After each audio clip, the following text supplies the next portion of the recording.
Greetings, my It's excellent history friends. time. Welcome back after 2 weeks away, yeah? So before we get rolling this evening, first off, Gilly, thank you for the host, as well as J-Mitch and Rocket. Richie, thank you for the raid. I was just hanging out on Richie's channel before we got going here tonight. But first off, that intro was 11 minutes and some change long. And if you are not following my good friend CF Live, don't go do it. Skinja, welcome in. Go follow CF Live. That dude is so ridiculously talented. That's one guy who sat down, started going on the guitar, then laid in the drums, then laid in the bass, then came back and laid in the vocals, laid in more guitar, and then had the wherewithal to do it in time, live, and then with his foot while he's playing, toggle the loop on and off to render in riffs and solos. It's an amazing piece of work, and if you've never hung out in his stream, go click the link, please. The guy is fantastic. I give him a lot of grief because that is my nature, but I've never seen someone so absolutely just musically and technically talented putting on a show on Twitch, and he deserves your attention. He just is really, really good. Yeah, definitely give the guy a follow. He's done music for this channel, and for sure, if you're watching this on YouTube, go read the link in chat. It's CF Live _ is his name on Twitch. Go follow him. Beyond the fact that he's my friend and he does nice things for me, he is extremely talented. The second thing, dad update. Yes, there hasn't been a stream for 2 weeks. Those of you watching on YouTube will also have noticed there hasn't been a video for 2 weeks. When we last left things, my dad was going into the emergency room. And now he has had open heart surgery. And he has been, I'm going to do this because this will sum it up nicely in chat. He had open heart surgery, which went well. He has now been home for 12 days. He has 18 days post-op. Gory details aside, he's doing really well. His restrictions have been lifted for the major restrictions have been lifted. He still can't do a lot of things, but all in all, really, really just good prognosis right now. And for everyone involved that has reached out, who has assisted and donated to help out my parents, I truly appreciate it. He's doing great. But we have to get back into things here tonight, yeah? Believe it or not, should have cleared my throat before the stream. We are 8 episodes away from the coup of 18 Brumaire, which is where I will pull in season 1 for a stop before we take a break, and I tackle a little bit of a briefer version of the Napoleonic Empire. So that's 8 episodes, including this one. So 1.45 is where I think I'll land. I actually have it all outlined to get us there, to get to the point that Napoleon is thrust into the primary position of power in France in the late 1790s, and then we'll take a break. I also want to do what I believe will be the outline for the series. We will take on the Napoleonic Empire in a briefer form because it's less politically dense. That'll be season 2. I don't think it'll take a year.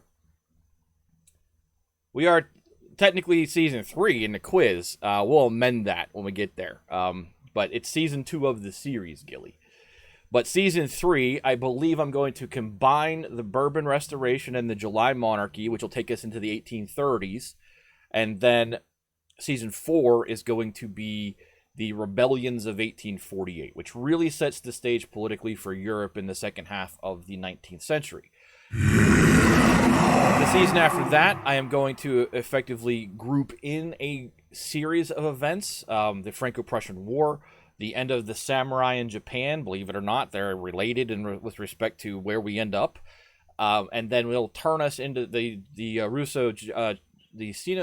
Russo-Japanese War will also be in there. And then we are going to turn over the next season, which will be World War I. World War I is going to be a long season. Then I will spend a period in between World War I and World War II where I kind of break down how the Treaty of Versailles set up how bad the Great Depression was going to be and set up dictators and fascism, and then we'll go into World War II. I know I've talked a little bit about doing communism in depth. I think what I'm going to do is kind of sprinkle it in And then when we get to the end of things, when we get to like Vietnam, and I'm like, damn, welcome to the modern era. I believe I'm going to kind of take requests at that point, one of which I know for sure is going to be the Russian Revolution 1917. That'll be a year. Also, I know Rome is out there. So that's... Oh, no, this isn't just French history, Skinja. The point of Fixer's Heavy Metal History has always been, how did we get here? How did we arrive at a state of affairs politically and economically in our modern day? And the whole point of starting in the French Revolution, as Gilly correctly nailed it the day I started talking about it, was you have to talk about the levee en masse, because it is what kickstarts the military-industrial complex that we understand today. If you don't go back to the French Revolution, then you won't understand where it comes from. How nations started to steamroll into the arms races of the late 19th century and into the 20th century, and all of these different nations who, even if you were 10 years behind on technology, you were going to lose, which we'll talk about when we get to World War I. But it's always been about that. It's been about how did we get to where we are now. And you had to start with the French Revolution because, believe it or not, America, the American Revolution isn't the thing that really kicked it all off. The French Revolution is. 1 second, I'm going to clear my throat. All right. But before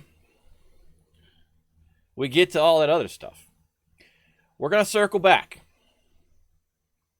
and talk about the last embers of the insurrection out there in the Vendee. The Vendee being that area out in western France where rebellion has been rolling since basically 1792. Last episode focused so much on Italy and the Rhine that I just didn't get a chance to make it back to the west of France, where things actually are going to come to a close out there this time. The other reason I couldn't get to it in episode 1.37 is because there's really not that much to get back to. It really is about just closing that last couple pages in the Vendee after what happened in Quiberon Bay. So when we last left the Vendee, Lazare Hoche, and remember, Lazare Hoche, who is the guy, bottom row, next to Napoleon, middle, Lazare Hoche. He's a general in the French army now, and I don't harp on this point enough. But Lazare Hoche is that guy. Remember when the Women's March stormed Versailles, back when the king used to live there, and the National Guard commander who stood there with his troops and protected the king? The leader of those guys was Lazare Hoche. He's come a long way since then. And when we last left the Vendee, Lazare Hoche was out there, and he had just crushed the Quiberon Bay expedition back in July 1795. Didn't he love the Queen? Nah. And then after he had crushed Quiberon Bay, remember, he marched south, and the Army of the Pyrenees marched north, and they kind of bottled up everybody that was still left in the rebellion out against the Atlantic coast, and that's kind of where I left things. Now remember that Army of the Pyrenees was no longer required to be down on the Spanish frontier because those troops marched north after the treaty was signed with Spain. So as the enemies of France in the War of the First Coalition started falling off, the repurposing of troops becomes a thing. But under Hoche's direction, these two combined forces pinned the remaining Vendee rebels against the Atlantic coast. But you're probably wondering why the Comte d'Artois is sitting there on the board tonight. He hasn't been up there for a while. Now, we've mentioned him and his brother recently due to the death of Louis XVI's son and the line of succession and so on. But the Comte d'Artois, who is the younger remaining brother of Louis XVI, and thus the younger brother of the now self-proclaimed Louis XVIII, who is Comte de Provence. Now, the Comte d'Artois will be the future Charles X during the Bourbon Restoration. He still held out hope that an insurrectionary Western France would still be the great launching pad for a restoration of the monarchy. So what's he do? Just as Lazare Hoche is really starting to get things clamped down and under control out in the West, well, that's when the time when the Comte d'Artois said, this is the right time for me to land back in France. And he did. With a small force of emigres, kind of that whole sword noble idea of Quiberon Bay, he brings a force of his own down into the west of France in late 1795. But by then, there was no further support from the British, and the rebels were now completely demoralized and hopelessly outnumbered. Most of the people in the Vendee, I don't see it working. Yeah, because it didn't. It did not at all, Rocket. But most of the people out there in the Vendee had, by this point, and think about the year. It's 1795, about the 1796. This war's been going on out there for 4 years, and it's been nasty. But most of the people in the Vendee had just kind of settled into the grudging acceptance of the Republic at this point, especially because, remember, Hoche came out there with a carrot. He came out there and said, look, we'll exempt you from the draft. We don't really care who you worship and how you worship, which were the two big problems, apart from we want our king back. So the Vendee rebels, for the most part, and the people of the Vendee generally, had just kind of fallen into this acceptance of the new French Republic, as long as they were left alone to live their lives and worship how they pleased. So D'Artois landed, and it was so fast, it's not worth doing any detail on. It was over so quickly, he was like, oops, and got back on his boat and left.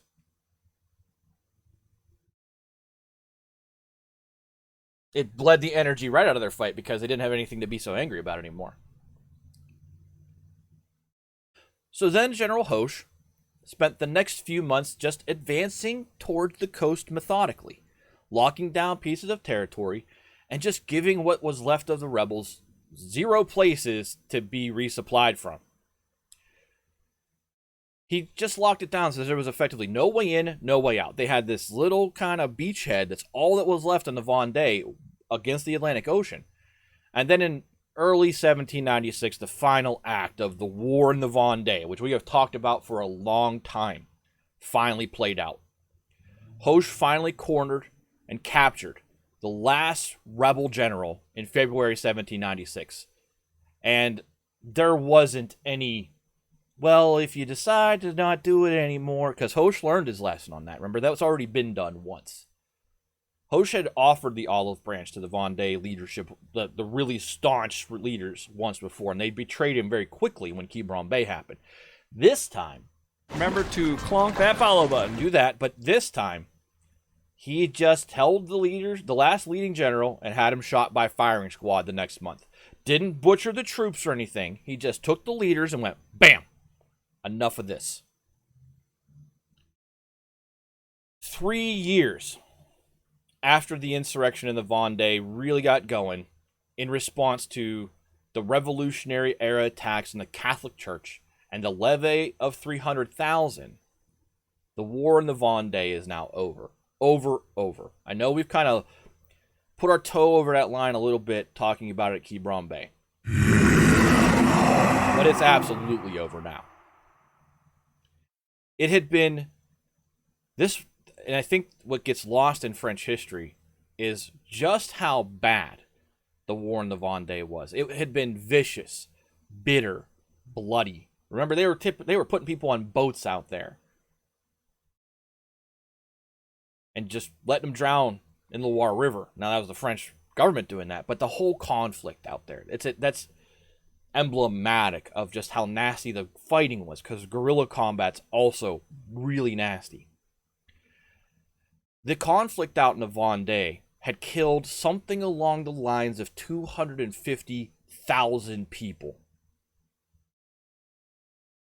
Let that sink in for a minute and compare it to what you understand of what happened in Paris, because that's the big epicenter of the French Revolution in terms of the Great Terror. 250,000 people died in the Vendee.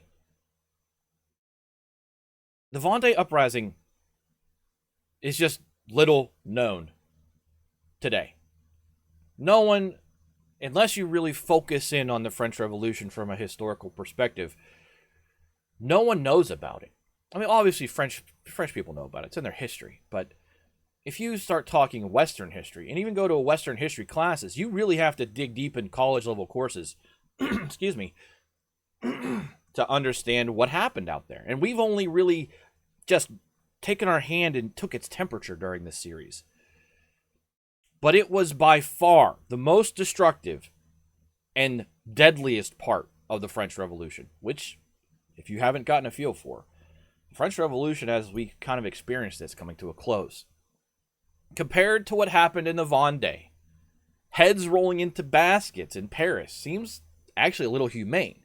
Sure, a lot of people died, but what happened down in the Vendee is atrocious from all sides, especially from the Committee of Public Safety run representatives on mission, who, as Gilly mentioned in chat, the Republican marriages and all the stuff in the Loire River, and the way, how hard and how angrily these two sides went at each other. Civil wars are always the nastiest. And it's just important to emphasize that what happened out there in the 1790s is, hey, Case, it's really, really something. And it was the most brutal part of this whole thing we've been talking about. It makes the terror look humane because the terror, while bloody, was quick. What was being done to the people out there was torture. It was war crime level stuff. And it's really important to have that in your mind when you think about everything we've talked about so far as we bring our conversation on the war in the Vendee over all these episodes to an end. But the final victory out in the Vendee, it left the Directory back in Paris, the governing body, for those of you that don't remember what that is. It left them with an interesting question. Between the Army of the West, which Lazare Hoche had commanded, and the Army of the Pyrenees, there were now tens of thousands of Republican soldiers that were freed up to do something. What should be done with all these free troops, these tens of thousands of... And remember, this isn't just... These are Republican soldiers that are, part of the amalgame. They're part of a system of industrialization of war that's working for France. And now they're just out there without a job to do. What should we do with them all, said the Directory. Pushing back the Austrians? Yes, that's the obvious answer. March them east. Reinforce the armies of Jourdan, Moreau, and Bonaparte, who are at that point preparing to invade Austrian territory, because we've kind of backed it up, right? That whole campaign where they all went and did their thing and the Rhine armies got pushed back and Napoleon was really, really successful, they're just about ready to do that. You'd think, hey, let's go send these troops over there and make it easier for all of them. But if, depending on how you do the math, at that time, the armies that were massing against Austria down in, northern Italy and along the Rhine already numbered like 200,000 to 300,000. Not to account for the numbers kind of matched up on the Austrian side. Yeah, it would take them a while to traverse France, but what they decided to do is a little weirder. What the Directory decided to do is they said, well, we have the Austrian front. The Spanish are gone. Prussians are out. Let's open up a new front in our war against basically Austria and Great Britain. So while some of the men got transferred out there to help Moreau and Jourdan, and not so much Bonaparte, because the Directory was like, thanks for winning and helping us economically, Napoleon, but you're doing too good. It's like that scene in Hot Fuzz, like, you're making us all look bad. Napoleon's rising credibility as a leader in his own right was a danger to the Directory. So, they did send some troops out there. But many, many more stayed behind to take part in the Directory's big, new, fancy plan, invading Ireland.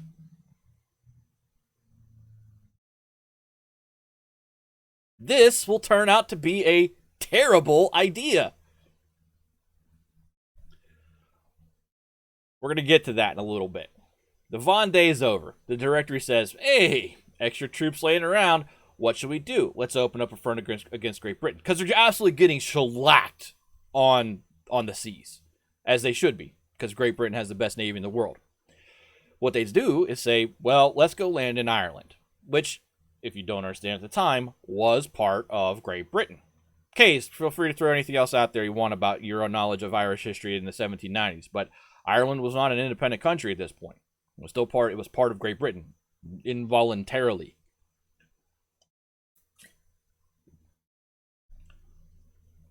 But don't they have to get past the British Navy? That's not the part that's going to be the problem. We'll get to what the problem is in a little bit. We first have to take a step back from what's going on militarily and talk about what is happening politically in France. Because remember how the Directory is formed, how it's structured, how, like, a third of the delegates rotate out every year. Well, that means there's elections. So besides the coming disastrous invasion of Ireland for the French, the victory in the Vendee creates another unexpected political problem for the Directory.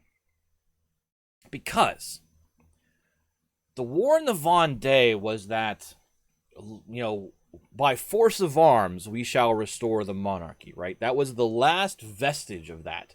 The Federalist uprising was, done real quick, but the Vendee had gone on for years. And there was this hope, obviously the Comte d'Artois had it, where we could still springboard out of this into a force of arms march to restore what was. But now that it was over, that hope is over. So finally, conservatives all across France abandoned the hope of restoring the monarchy by force of arms. Royalists inside France finally turned their attention to the ballot box, which is what they should have done when the Directory got going, and then they couldn't because of the way things were kind of done.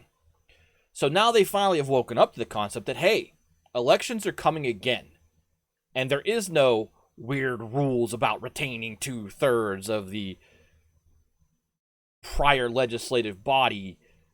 All that's done. So now it's their chance.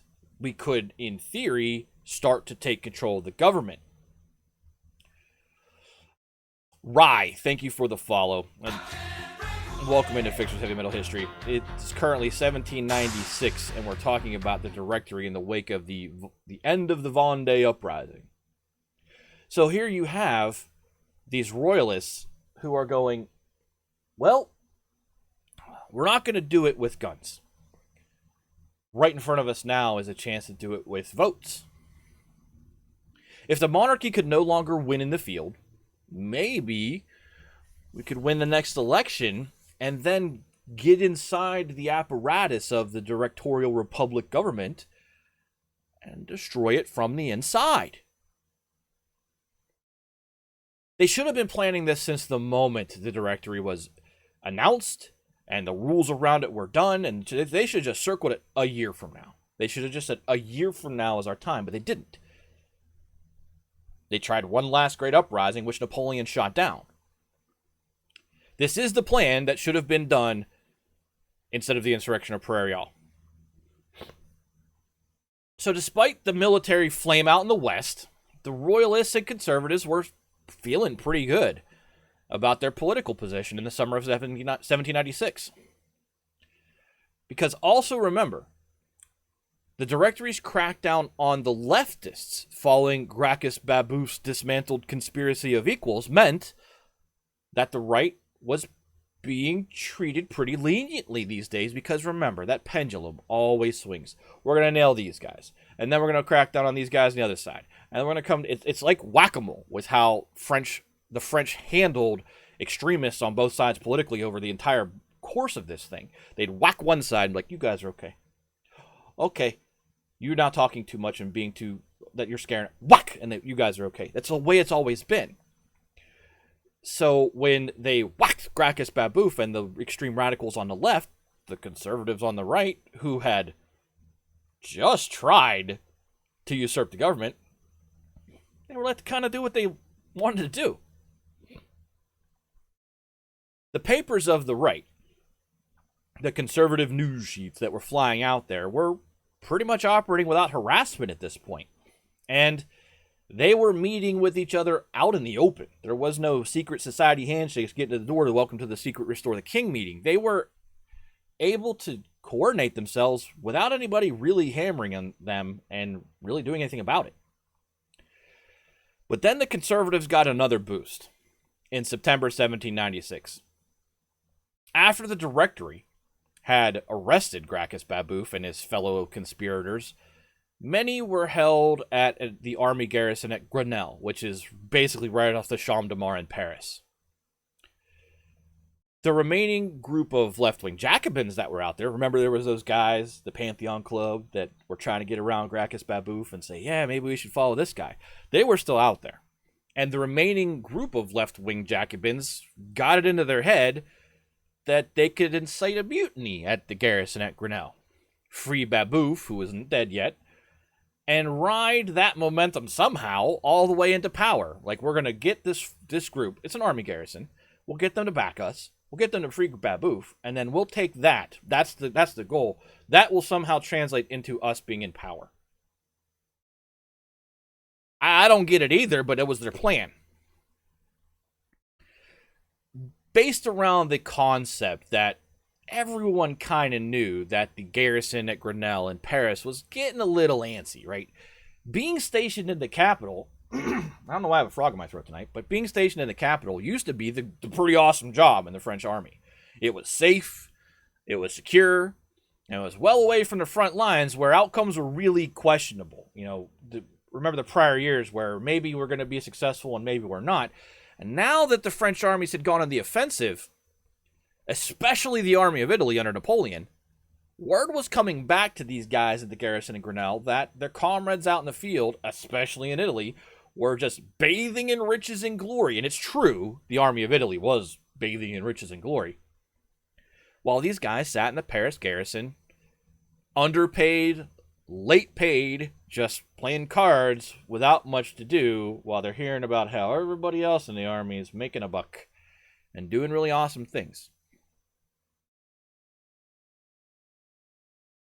But the Jacobins were about to find out soon that this did not mean that this meant the garrison of Grenelle was ready to overthrow the government on behalf of some left-wing nutjobs, because being safe is still better than being involved with a, harebrained insurrection revolution scheme that probably wasn't going to go anywhere. So after some allegedly careful planning, some 300 to 400 armed Jacobins mustered together on September 9th, 1796, and marched right up to the Grenelle garrison.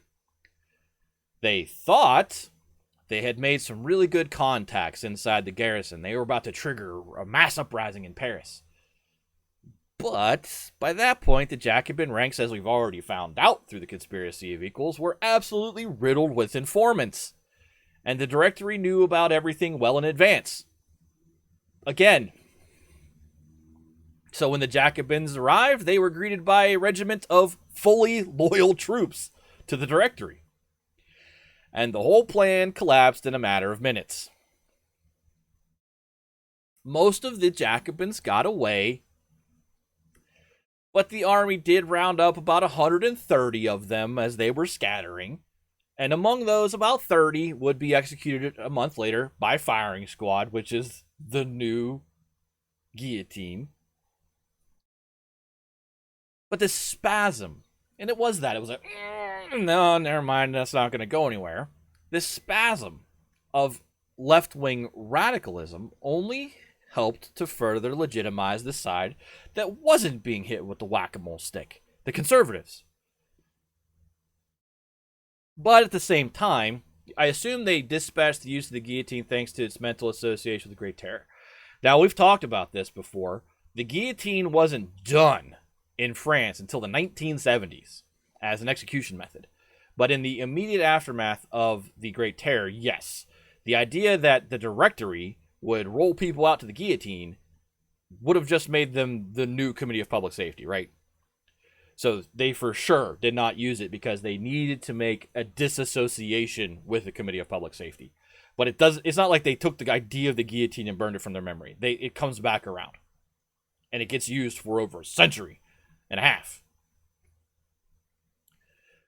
But while this spasm from the left gave further legitimacy to the right, it turns out the conservatives were not a unified bloc in terms of how they thought. They were kind of split into two groups. On one hand, you had the arch-conservative absolutists, the ones for whom the goal was nothing less than the restoration of the monarchy as it stood in 1789 and the Ancien regime, with all of its rights and privileges for, the aristocratic and upper middle class.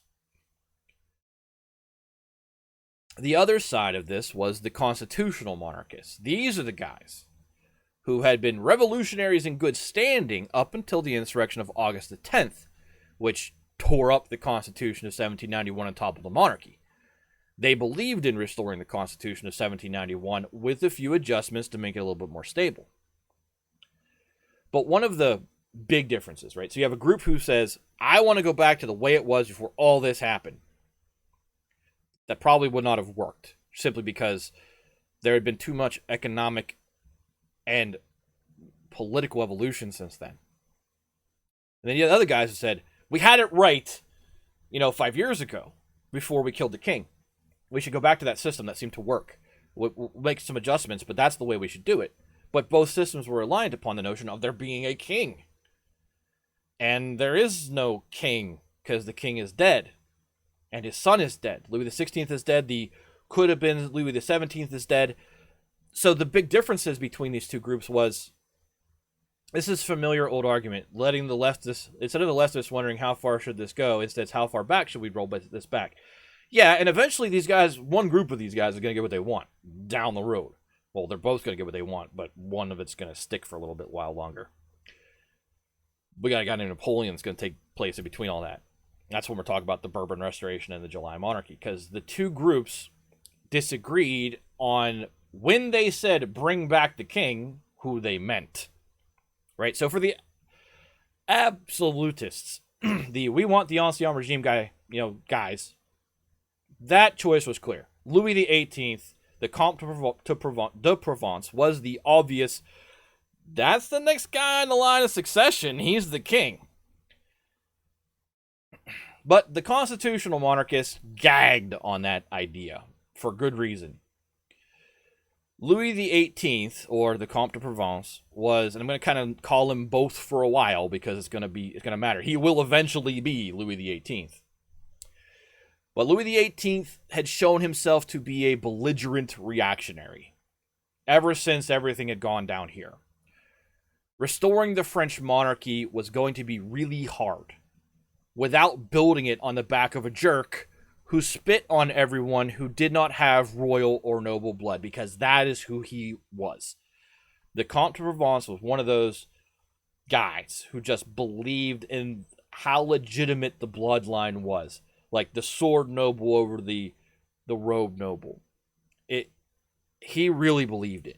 Believed it so much that when he does become king, after Napoleon's all said and done with, his return to monarchy is going to be so bad for France that the monarchy restored doesn't even last 20 years.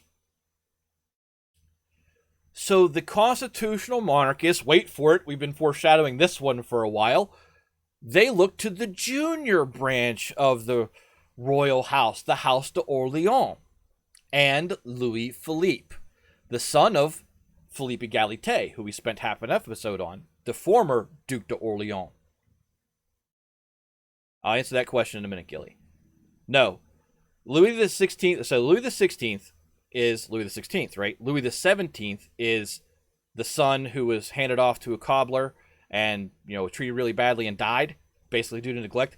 Louis the 18th is the brother of Louis the 16th, the Comte de Provence, the brother of the Comte d'Artois. That's Louis the 18th. No problem. So the constitutional monarchists did not want Louis, the Comte de Provence. They did not want him to be king. So they looked to the junior house of the royal family, and they looked at the House d'Orléans and at Louis Philippe, the son of Philippe Égalité, who had crossed the lines with General de Maurier, and who was now, by title, the new Duc d'Orléans after his father was executed.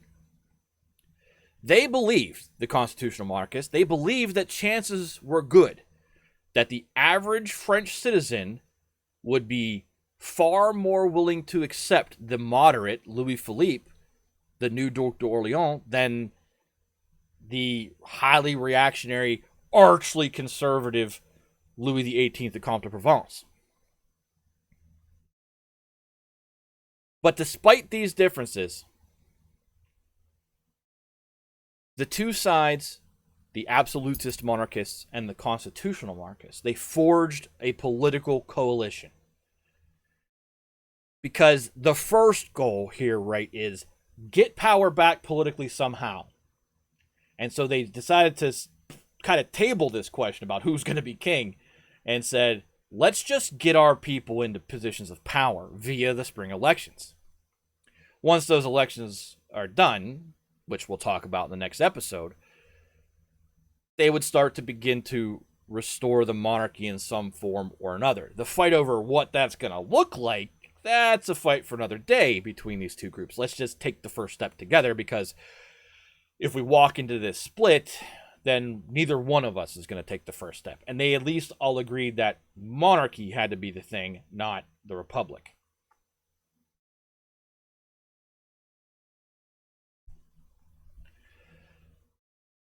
But as the conservatives gathered their strength, General Napoleon Bonaparte was doing his thing down in Italy to make the legitimacy of the Directory really ironclad. Remember when we started talking about this last episode, and we said the legitimacy of the Directory was built on a very narrow single pillar, and that was the military. As long as the military was successful and backed the Directory was in good shape. Napoleon was down in Italy just kicking the snot out of the Austrians, right? I mean, we talked about it on the map last episode, and it's astonishing just how well he did so quickly with a force that was basically thought to be the worst army in France. But though Napoleon's victories reflected well on the Directory, like, look, there's an army out there doing really well. Obviously, the Directory knows what they're doing. They put this guy in charge, and now he's down there, just destroying the Austrians. Napoleon had pretty much stabilized the French economy single-handedly. But it was also very clear to those people high up that Napoleon Bonaparte was very much his own man with his own plan. So before we take our break, in the lull between the second Austrian attempt to relieve Mantua, that fortress city in northern Italy that was key to the entire Austrian defense, in between the lulls between the second Austrian attempt to relieve Mantua in September 1796 and the next attempt, which we will get to tonight, Napoleon started to consolidate his holdings in northern Italy. He didn't see it as French holdings, and it's an important distinction. What Napoleon Bonaparte does in northern Italy, now that he basically controls everything up to Milan, is really stunning in terms of what generals serving a nation should be doing. It's one of those interesting things in history that once you get into the Napoleonic Empire, you understand what he was up to. And at this point in time, this is when you have to realize that Napoleon has his eyes on something bigger than just being the most... Remember to clonk that follow button. ...than just being the most successful contemporary French general of the late 18th century. What did he do? We're going to talk about that when we come back from a break. I'll go clear my throat, get something to drink, and we will come back and then focus back down in on Mantua for a minute before we go jaunt off to Ireland with Lazar Hoche and watch how bad that goes. And then we'll come back and we'll finally see Mantua fall and see what the ramifications of that are for the Austrians as we pivot toward a view of next week's episode. So we got a lot left. I'm on page 4 of a very long outline, and I'm very, very little bit into page 4. So stand up, get a drink, go to the bathroom, all that stuff. Thanks for hanging out. Welcome back after a 2-week hiatus, and we will be back with Mantua Part 3 for Napoleon and the crazy stuff he got up to before the Austrians even got there. But this phase will be centered on what the map on your screen is on, the Battle of Bassano in late 1796 in September. Talk to you in a few minutes, do all that stuff. Thanks for being here. Once I find the BRB button. There it is.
That's too zoomed in. Let's back that out a little bit and then bring that over here. There we go.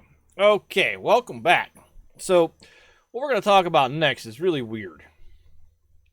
It'll make no sense because of how short it existed and then what happened afterwards. But, welcome back. We were talking about, before we took a break, Napoleon and his ambition as we roll into... Hey, I should click off of Archduke Charles there, too. Welcome back. Berlin, welcome in. Good to see you. So we talked about the war in the Vendee being over. We talked about conservatives on the rise in Paris, and their next great thing is, well, let's just get into government and take it over and then dismantle it. But you have Napoleon Bonaparte, all of 26, 27 years old, down in Italy, just smashing the Austrians. And remember, he had basically gotten up to Mantua last week. So I have a map, and it's not a very great map, but there's not really great maps of this because it existed so shortly. But there's an interesting piece of trivia related to this. Napoleon spent his time in between the Austrians coming down to relieve Mantua and him forcing them inside Mantua. And the next time the Austrians decided to come down and relieve Mantua, he decided to do, without any instructions, without any orders, or quite frankly, any authority to do this, he decided to completely restructure northern Italy politically. There's no other way to really say it. And when you say it like that, it's like, what? But Napoleon Bonaparte looked at what he had done and said, I'm going to reorganize you guys basically as new countries.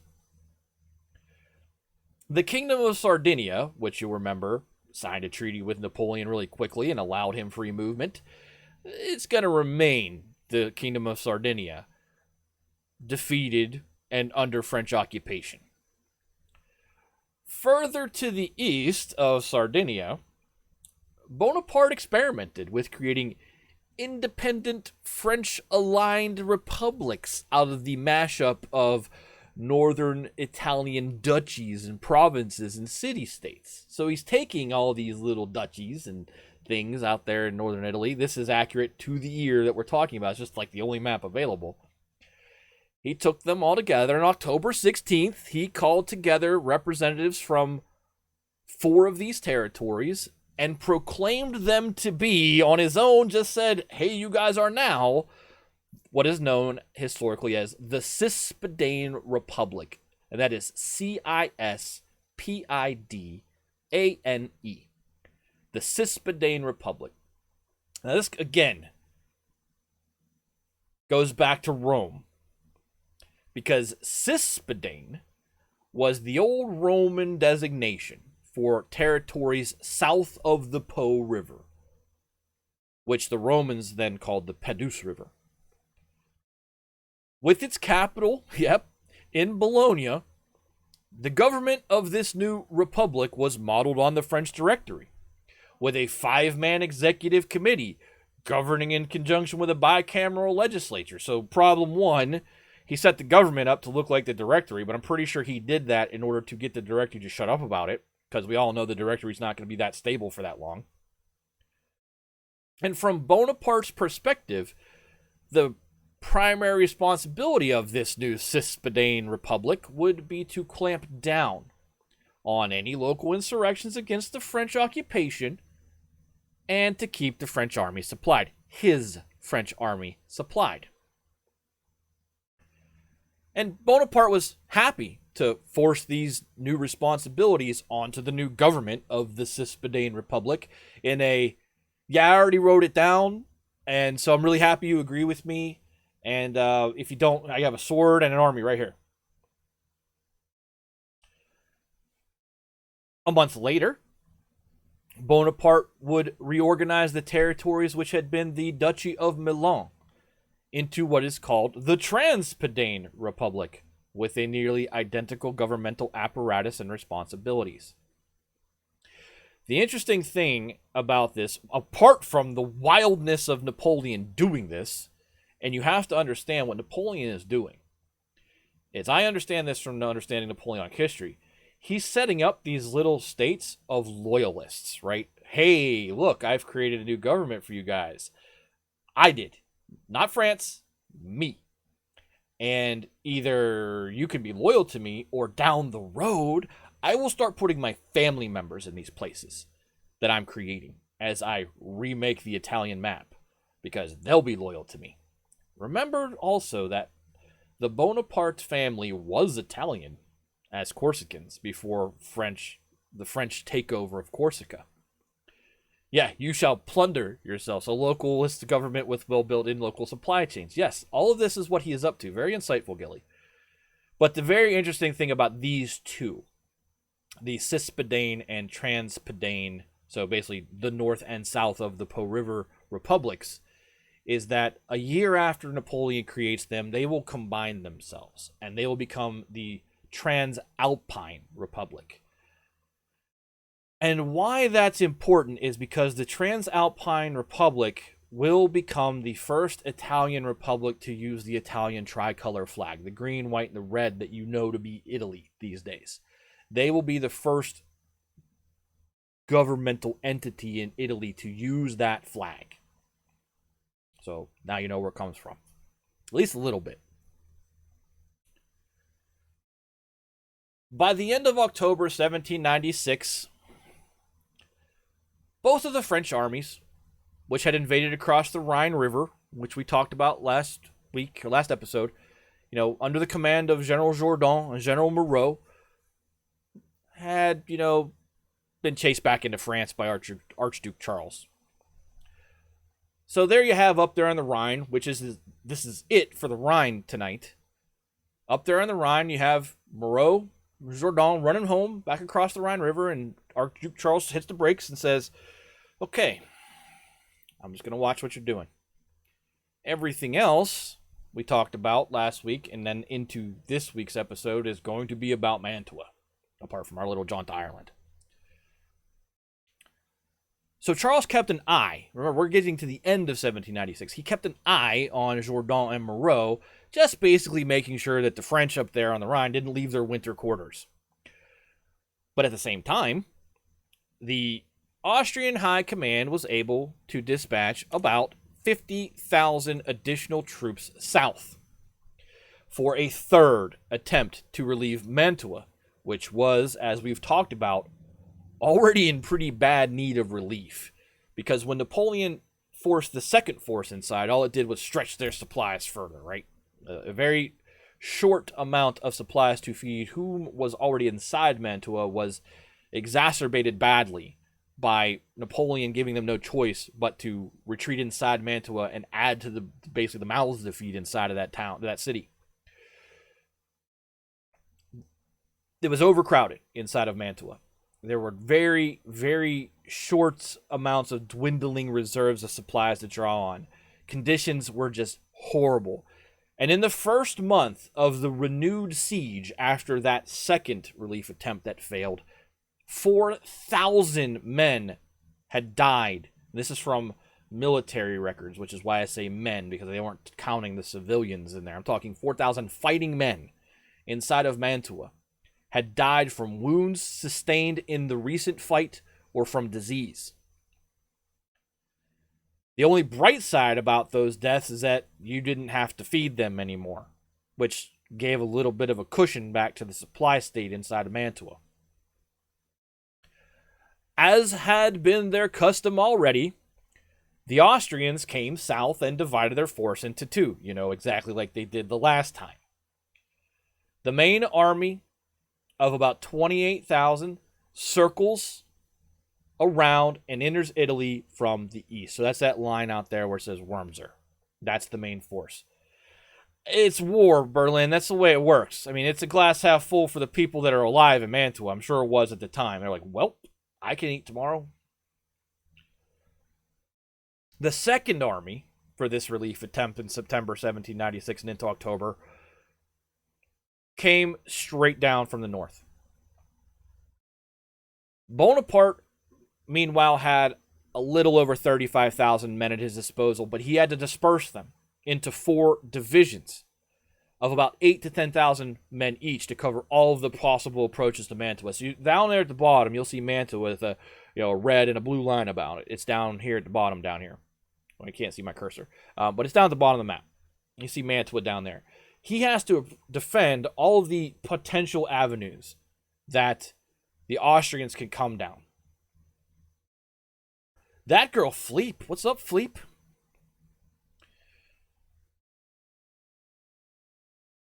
This split of men into the divisions was to say nothing of the additional 8,000 men he had to leave at Mantua to sustain the siege.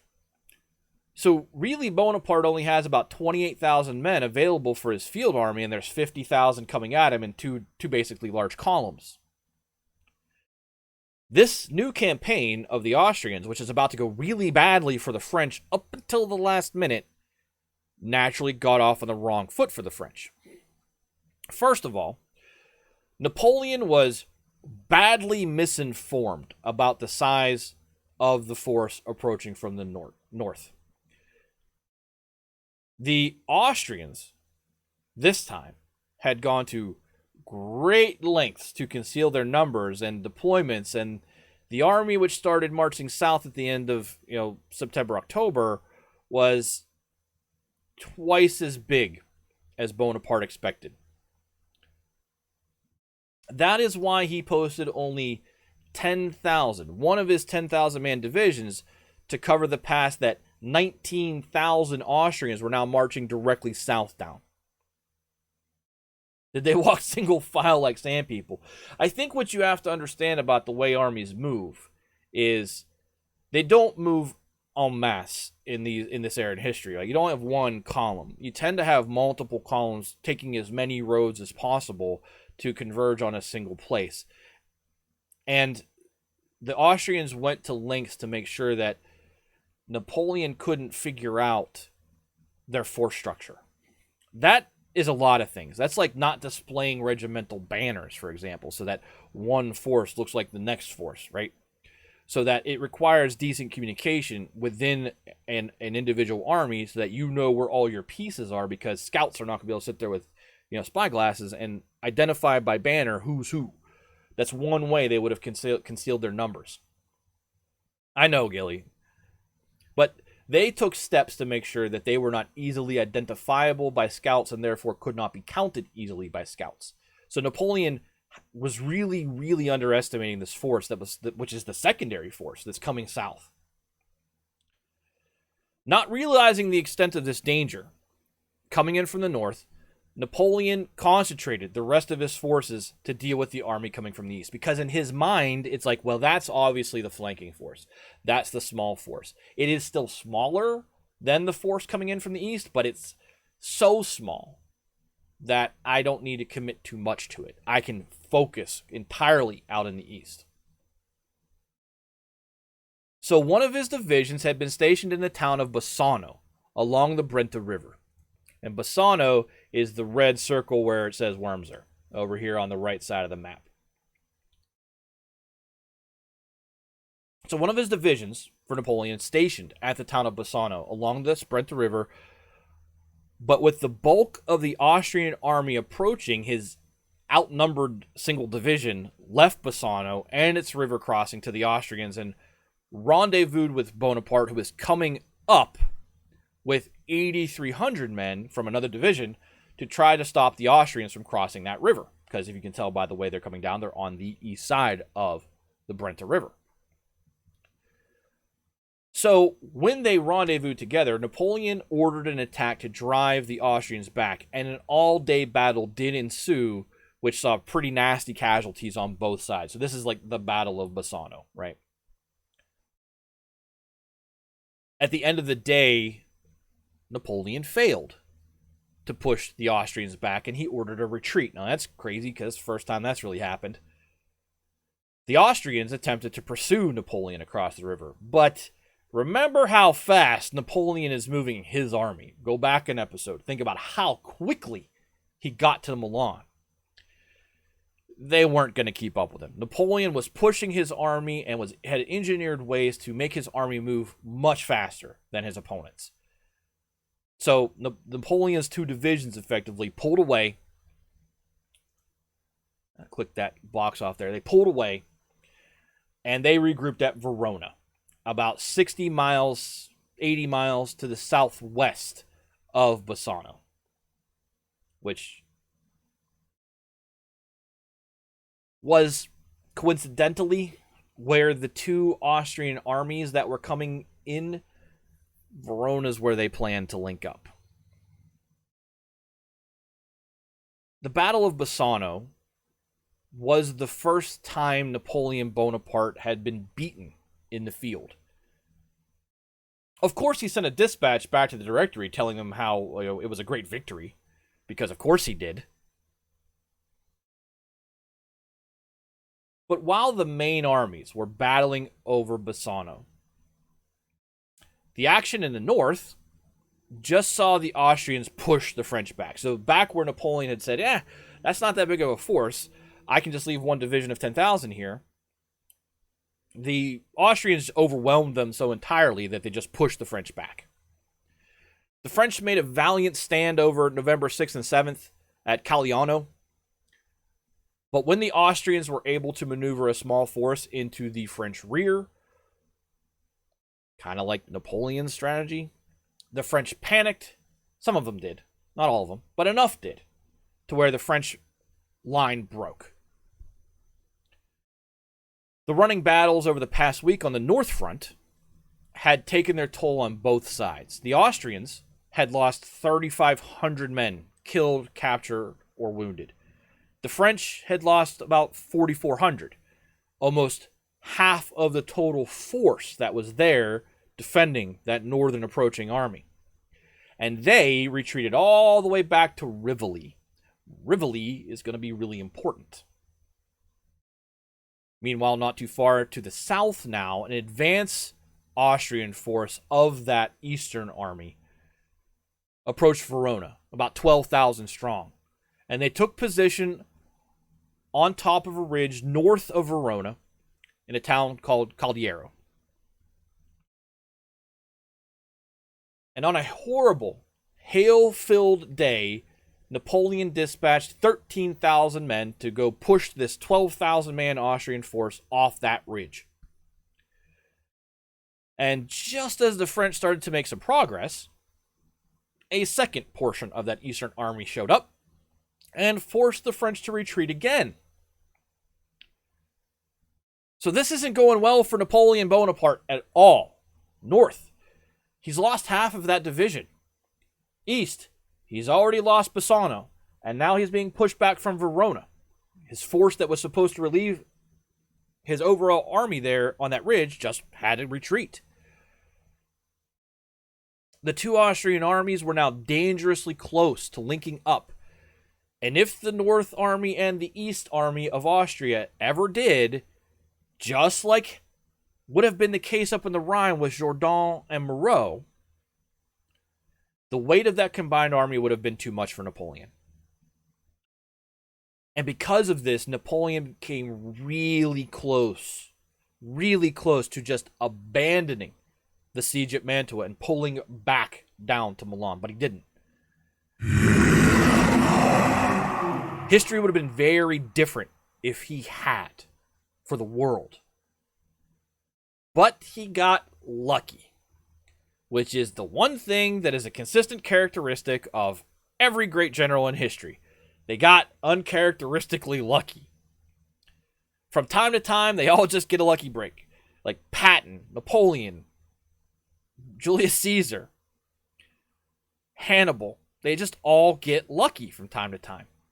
Every single one of them in history. Go back and read about great generals. They all just get a break, which is probably what makes them a great general. In Napoleon's case, it's one of the things. Napoleon was a great general, period. During this whole period where the Austrians are coming from the north and coming from the east, their communications and intelligence were terrible. And they did have the goal of linking up. They were supposed to be coordinating with each other. Yes, creating the opportunity for lucky breaks is masterful planning at times, but in this case, Napoleon didn't have anything to do with the fact that the Austrians could not talk to each other effectively. The army approaching from the north, the Austrian army, believed that the French troops in Rivoli, who had retreated from them, had been reinforced by 10,000 more men. So instead of it being, about 5,000, they thought it was, that's about 15,000. That's a little bit too even, so they halted their advance. No one told them in the army of the Austrian North that those men had actually been fighting at Bassano and just had moved to Verona. They thought they had moved from Verona to Rivoli, and they hadn't. But the Austrians thought they did, so they didn't press at Rivoli. Then the main Austrian army coming in from the east slowed their advance rather than pushing down hard on what was, again, an inferior force. They won, kind of, their position on the plateau, but then they decided to not just bring the hammer down at Verona. And this moment of hesitation in the east is what made Napoleon's ears perk up, and he decided to go all in to see if he could just win. Remember to clonk that follow button. If the Austrians hadn't hesitated on their advance to Verona, it's very likely that Napoleon would have abandoned Mantua and fallen back to Milan. So, Napoleon left skeleton crews at both Mantua and Rivoli, which dangerously exposed his flank and his rear to attack. And Napoleon cobbled together about 18,000 men to go attack the 23,000 Austrians who were arrayed against him east of Verona. And he revisited the maneuver that he used when he had come down out of the Piedmont. Remember that sweeping flank? Bonaparte marched his men southeast out of Verona on November 15th and followed the southern bank of the Adusia River, which is not on your map. His plan was to march underneath the Austrians, cross the river in their rear, and then come at them from behind, hopefully capturing their baggage train and cutting them off from their supply line and cause them to retreat. What follows turns out to be this 3-day extravaganza called the Battle of Arcole, which, if I took the time to describe in all of its back and forth with bridges here and the creation of pontoon bridges over there, with multiple columns moving in different directions, it would only serve to be very confusing without a detailed map of it. And the purposes of covering the point and the outcome of the battle, it would just confuse everything. So I'm not going to do that. I'm not going to zoom in on Arcole. What I will mention is that when we did the video, when we showed the Civil War video of Napoleon, one of the scenes in that video, and I said when we showed that video, hey, there's some stuff that's foreshadowing here. One of those events was this, at the Battle of Arcole. The most famous incident of the Battle of Arcole came in the first day of the fighting, with the French pinned down, trying to take a bridge into the town of Arcole. Bonaparte got a little carried away trying to rally his men to push forward. And so he grabbed a flag and he strode out into the open, waving it and urging his men to attack.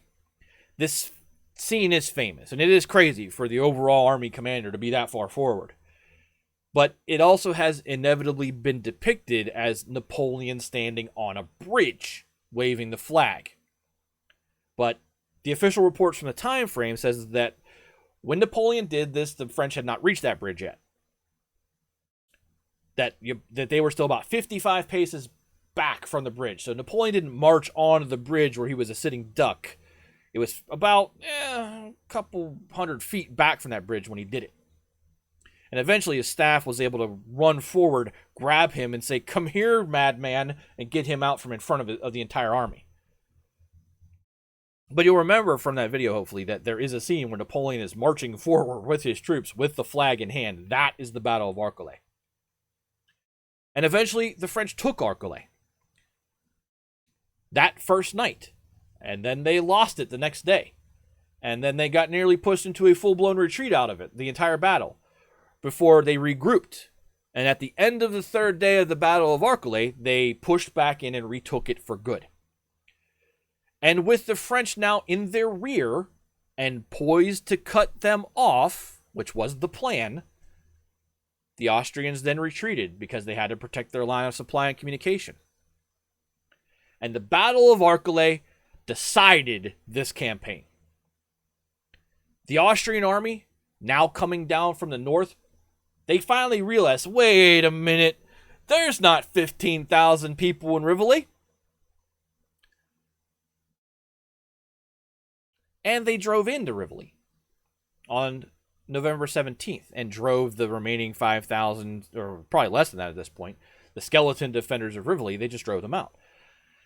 But that was the same day that the main Austrian army in the east was being defeated at Arcole. and they were now in retreat. So with no hope of linking up with the Eastern Army, the Northern Army said, "Er," and they retreated back up into the mountains because they no longer outnumbered the French. Especially when you incorporate the French force at Mantua. The Austrians had tried to coordinate their offensive, but the communication lines were too drawn out, and they couldn't get anything going to get together. And by the skin of his teeth, Napoleon Bonaparte staves off the third attempt to relieve Mantua. But Mantua, as a city fortress, still stands. It's still under siege. And now Napoleon sees the Eastern Army retreating, the Northern Army retreating. Remember, these combined forces outnumbered him almost 2-1. And somehow, some way, he got both armies to retreat. The Northern Army, I'm not so sure they shouldn't have garrisoned Rivoli and held it as a strong point. That's probably a really huge strategic error by the Austrians. The Eastern Army, I get why they retreated. They were really in danger of being cut off and encircled. So with the Austrian hold on Italy slipping away fast, as 1796 comes to a close, the Directory back in Paris said, let's move forward with that plan to open up a new front. Let's go after the British. And that new front was, it was going to be Ireland. So as Bonaparte battled the Austrians, General Lazar Hoche prepared his army, which is now being repurposed with the war in the Vendee over, for an invasion of the British Isles. Unfortunately, for the purposes of kind of moving this season forward, we're just not going to have that much time to get into all of the comically horrible details of the Irish expedition. So instead, here's kind of the quick and dirty version of it. When the revolution got going in France in 1789, Irish patriots in Ireland were also inspired to form political clubs to espouse revolutionary ideals and hopefully get the ball rolling on their own independence movement from England. And these clubs were tolerated by the British Crown until the British declared war on France. Would it be on par with Julius's? Oh, it's worse than that. You're talking about Julius Caesar's invasion of the British Isles, the first one? Yeah, it's worse than that, Rocket. And that one didn't go that well either, but it's worse than that. That's basically what Rocket is referring to, is when Julius Caesar basically finished his Gallic campaigns in the mid last century BC and then attempted to cross the great unknown sea to the supposed island that's out there. He landed, it didn't go so well, and he'd come back. But he still was the first Roman to set foot on a place, which made him famous. Yeah, this will go worse than that. So again, the Irish were standing up political clubs, and those clubs were tolerated by the British Crown until the British declared war on France in 1793. And that's about the time these Irish, political clubs were forced underground. But by then, they've been around for several years, these Irish political clubs had built up a pretty decent patriotic network. And I kind of feel like this is the beginning of a lot of things in terms of Irish revolutionary movements. This notion of structured coordination in underground fashion will be replete throughout Irish history in terms of resistance. And I believe it finds its core roots here in the idea of, look at how the French did it, we should replicate that. So they built up a pretty good network that still functioned very well underground after the Crown came cracking down on their political clubs. So obviously the French were busy from 1793 to 1795 sorting out their own internal rebellions and chopping off each other's heads. But by 1796, the Directory took a look at Ireland and said, hey, we're pretty solid back here at home. Maybe we should go help the Irish out and, really open up a gaping side wound for the British.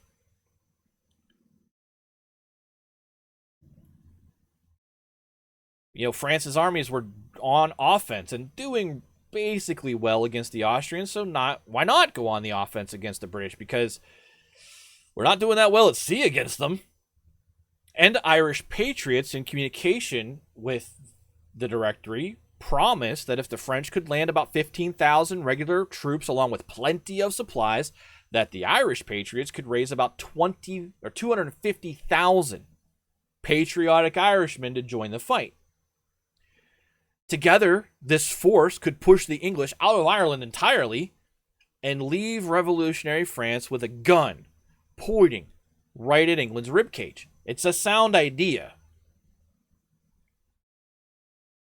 If it worked. Which it isn't gonna. Hoche built up an invasion force of about 15 to 20,000 men and then gathered equipment for the Irish rebel army. But unfortunately for the French Navy stationed in up on the coast, the port in Brest was a mess. And I'm going to move this map off the screen for a little while because now we're talking about this. We're talking about here's Brest, here's Cork in Ireland, here's Bantry Bay. That's what we care about for this discussion. I'm going to bring that map from Bassano back up though.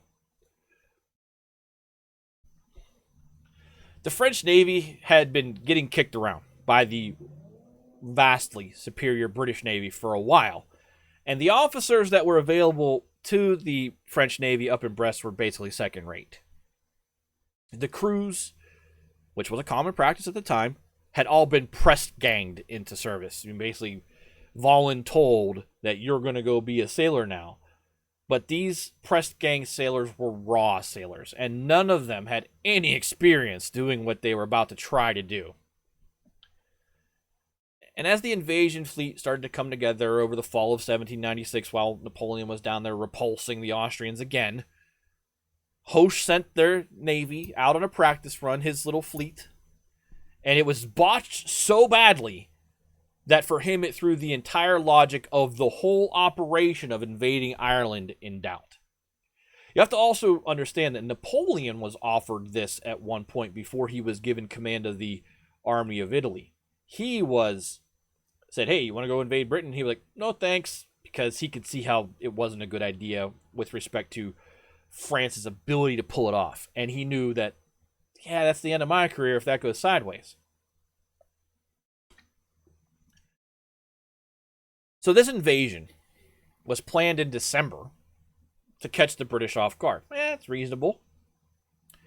But on the eve of the launch, I wonder how an artillery commander's skill would translate in a naval battle. Well, it's really not about that, right? I mean, you're talking about an army loading onto naval vessels, and then the commander defers to the admiral who's in charge of the Navy. And he says, I need you to get me from A to B. And the admiral says, okie dokie. And let me do my Navy thing and get you over there. So Napoleon would not have been in command of the Navy. He would have been advising the admiral on the strategic aims of the ground campaign in terms of where to land and what courses that he needed to take to affect timing. But Napoleon would not have been directing the ships. And neither is Hoche.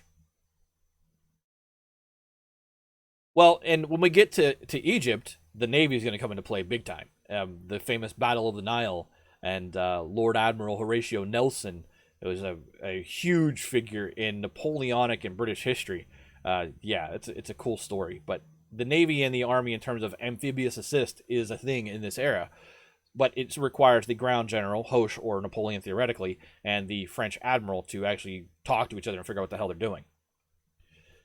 So again, this invasion was planned to go off in December to catch the British off guard, which on face value, if you think about it on paper, is not a bad thought to jot down. But again, and because of that really botched training exercise, Hoche was so pessimistic about the whole operation. He wrote to the Directory and he said, I would rather, quote, I would rather lead this army anywhere but Ireland, end quote. And then he received no response from his dispatch. And so he led 44 ships out of Brest on December 15th, 1796. On December 16th, an order in reply to his dispatch arrived telling him to cancel the whole thing. But they were already gone. And from that point forward, It was a month of pure hell for everyone involved. Like I said, the idea of we should invade in December because we'll catch everybody who off guard because they should all be in some manner of winter stand down sounds like a great idea. Except the weather in the North Atlantic and the English Channel in December is never good. But December 1796 laid down some of the worst storms recorded to that point in history. As soon as the French fleet left Brest, they were scattered. They're scattered all over the place. The wind blew them everywhere. Ships sank in the storms, and there was no hope of rescuing those crews because we've played Sea of Thieves. It's really hard to steer a ship in a storm. It's just really hard. Basically, keep it going in one line that parlays well into that video game. You just want to get where you're going. The flagship, containing Hoche and the commanding French admiral and all of the senior French officers, was blown so far away from everyone else, they were never, ever able to link back up with the invasion force. So, deprived of all of their senior officers, the 30 or so ships who managed to kind of link back up decided, let's give it a try anyway. And they continued to go forward and sail for Bantry Bay. But before they arrived, the weather got even worse. And even more ships were blown away, destroyed, or sunk en route. The remaining officers tried to effectuate a landing in Bantry Bay, but the weather was just too bad. And even more ships just blew away during the attempt to coordinate the landing or just sunk. The crews and passengers either drowned or ended up overcrowding the remaining French ships who were there. And with all hope drained out of the expedition, the officers left in charge just called it off on December 19th, and they sailed back to France. Probably the prudent move.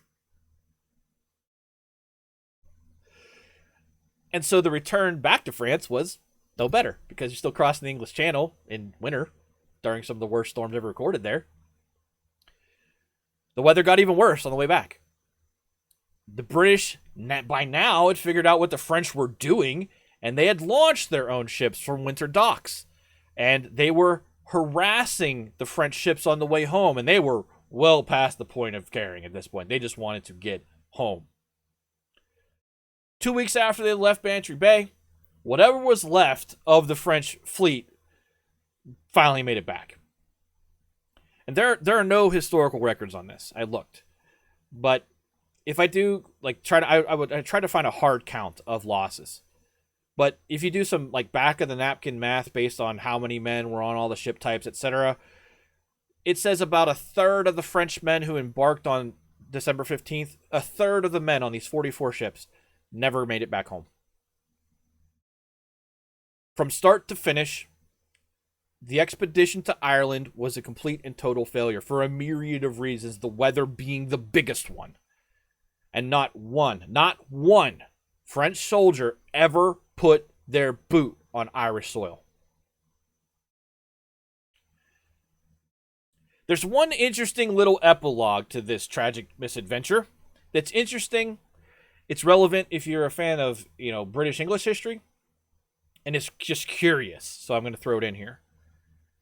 About a month after this all went down, right? A month after they went up there, lost a third of their men and a bunch of ships, and then came back home. About a month later, a separate phase of the already failed invasion of Ireland, for some reason, went forward. Phase 1 didn't work, phase 2 launched. That's what I'm talking about here. Equipped with the guns that were seized from Britain during the Quiberon Bay expedition. Yeah, what? 1,400 Frenchmen did land at Fishguard in Wales on February 22nd, 1797. This landing was supposed to be a diversionary measure to distract the British from the main action in Ireland. Had there been any main action in Ireland. But since that invasion has failed spectacularly, I'm not entirely sure what the purpose of going forward with the diversionary landing was. And after 2 days of random skirmishing with the locals, including an angry Welsh woman with a pitchfork, which is part of the story, the invaders in Wales at Fishguard just surrendered en masse, completely, on February 24th. So 2 days. But they did step on British soil. And the reason I bring this up is because the Battle of Fishguard is traditionally and pretty much internationally recognized as the last time a foreign army ever set foot on Great Britain. And it was a mistake. Yep. It's an interesting little side story. It's why it's related to the the Ireland invasion. It has nothing to do with the trajectory of the French Revolution. But it's just one of those, that's interesting stories that kind of goes along with it. So I figured I would tell you about it.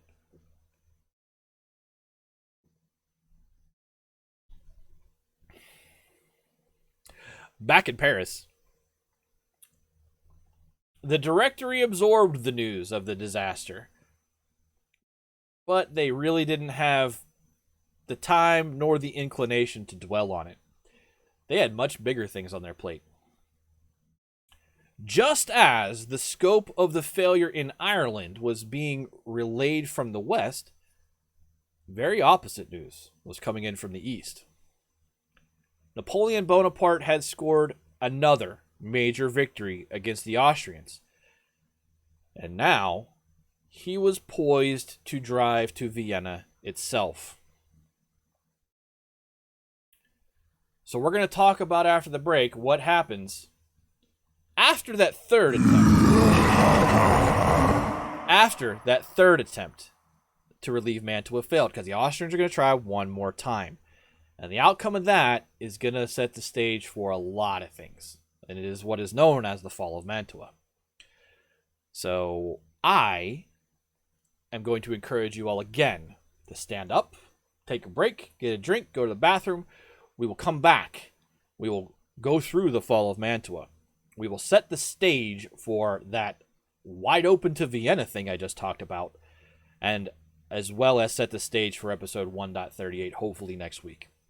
So thanks for being here. Hopefully you've enjoyed the stories so far. We're going to come back. We're going to talk about what exactly goes down around Mantua and how significantly amazing it was to see what Napoleon pulls off. Because again, he's working with an ever kind of shrinking army here. So I'll be right back. Stand up, walk around, get a drink, all that stuff. Thank you all for hanging out, and I will talk to you in a few minutes.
Welcome back. Remember to clonk that follow button. Do that. And those of you lurking out there to enjoy this, thank you very much. I mean, I know that a lot of people are remiss to talk during history because they don't feel like they want to interrupt me. Still feel inclined to say hi. I appreciate it. But if you want to lurk and learn, that's also perfectly fine. And I see your names, and I appreciate you being here. I'm going to leave this map up for the next minute because I encourage you to take a screenshot of it. If you want the image itself, simply Wikipedia the Battle of Bassano, 1796. That's the source for the map. Not that we're going to refer to the troop movements on this map, but the locations of cities is useful. But I'm going to strip away the Bassano map here in about 40 seconds so that I can bring up the other maps and the other pictures, because we're going to discuss Rivoli and the Battle of Rivoli and the fall of Mantua. So knowing where Rivoli is with respect to Mantua and some of these other locations will be important. But I'm not going to leave it up on the screen because you've been given a solid 40 seconds now to grab a screenshot of it or go out to Wikipedia's article on the Battle of Bassano and pull this map up. So hopefully you have it by now. That means you guys on YouTube too. And have it as a visual reference somewhere, because it will be useful to you as I rattle off names of towns rolling through this, to have that there while I focus in on the lines at Rivoli, because it's interesting. So everybody got it? I hope so, because here we go. I'm going to send the Battle of Bassano map to the back here, so I still have it. And we're off and running.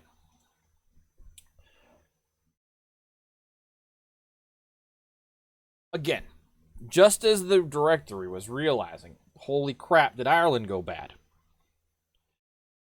The news coming in from out in the east, in Italy, was really good. That near, we almost did it success, almost pulled it off, third attempt to relieve Mantua, encouraged the Austrians to give it one more try.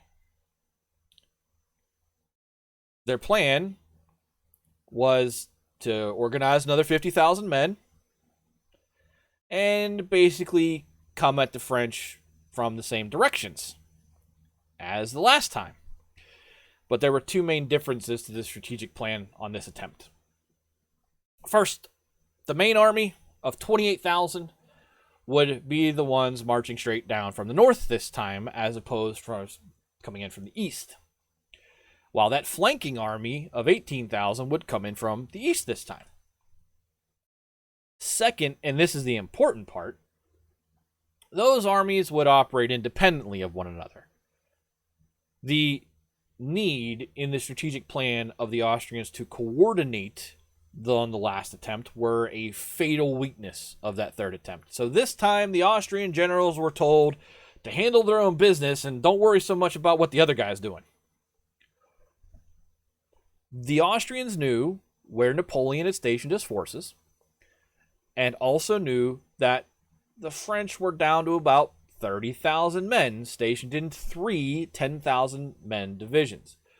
One was manning the northern approach at Rivoli, that same town we highlighted last time. One was holding the middle at Verona. And one was stationed way out on the eastern approach around Vicenza. So the 28,000 Austrians coming down from the north and the 18,000 Austrians approaching from the east would surely have the numerical advantage in their respective spheres, and they would. Both Austrian armies converged on the French divisions respective to their fronts in the second week of January 1797. So much for no winter fighting in Italy, even though it's snowing there. The flanking, the Eastern Austrian army of 18,000 easily passed through the 10,000 French troops strung out like a net around Vicenza. They were basically there just like, are they there? Are they there? They're a probing force, a scouting force, kind of like a picket line. One of the Austrian columns then hit Verona on February 12th, but they were repulsed. And the rest of the Austrians in the east just kind of got around Verona, and they headed for Mantua. So the East is basically, yeah, we'll just push through that stuff at Vicenza. We're going to send one column basically to occupy the French division at Verona, and we're going to let the rest of our force just blow past that. We're not even going to fight there. We're just beelining for Mantua from the east. So far, so good, because that's exactly how it worked. Meanwhile, up in the north, the 28,000 Austrians were descending on just 10,000 French manning the high plateau north of Rivoli. Rivoli is going to be where the decisive battle is here. This time, instead of operating off of what he now knew was maybe suspect intelligence, Napoleon waited. He waited until these armies that were out there seeing these forces come down, he waited until he understood the relative sizes and dispositions of both of these armies before he made a decision on what to do. When it was completely confirmed that the Northern Army was indeed the main force, Napoleon Bonaparte made a quick, decisive decision and led to some pretty incredible action for the time. On January 13th, so a month before the Austrian columns bypassed Verona, he ordered the 8,800 man division in Verona, the division in the middle, to abandon the city and force march overnight to Rivoli. That's why that one Austrian division took it so easily. He also gave the same order to a 4,000-man reserve force, and that's also very common in the way these armies operated at the time. You kind of hold a force in reserve just to bolster wherever it needs to bolster in whatever time. That's been that way since way back, since antiquity, that armies held a reserve force. So he's taken 12, almost 13,000 men and said, go to Rivoli. I know that the main force is in Rivoli now. Everyone converged to Rivoli. He then mounted a horse because he was out in the east.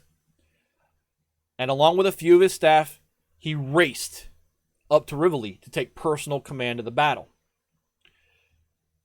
And so when the Austrians began to attack Rivoli on the morning of January 14th, none of these forces had arrived yet. And they had a nearly 3-to-1 advantage. Now the picture in the bottom here, this picture, this photograph, this is the field at Rivoli. And the reason I want to show it to you is because when we think of battles mentally, a lot of times we think of a flat plain. We think of a very flat area where armies just march at each other. Now, if you've ever visited a battlefield, you know that's not true. You know that hilly terrain plays a big deal in battles. Go to Gettysburg at some point in your life and march the line from the second day of the fight and see where the 20th Maine defended the entire left flank of the Union line. It's an amazing thing to see, to look down at the ground and understand what it looks like. So I'm showing you this photo because it's important to understand the ground at Rivoli looks like this. Hills everywhere, backgrounds. You can see the Alps back there. This rolling countryside where there's foliage everywhere. It's not an open field. And that's what I'm trying to convey to you by showing you the plain at Rivoli. Because it's not a plain at all. This is the Battle of Rivoli and the way in which forces were arrayed during the fight. I'm going to try to make this a little bit bigger for you guys so you can see as much of it as possible here without drawing it outside the screen. So I'm going to draw that map bigger here and just kind of move it up so it covers the Bassano map now. This is the Battle of Rivoli. This will be the decisive battle of this fourth attempt of the Austrians. Again, when the Austrians came rolling down the plain toward the French on the first day of the fight, which was January 14th, 1797, they held a nearly 3-to-1 advantage over the French in terms of manpower. And here's where they make their first mistake.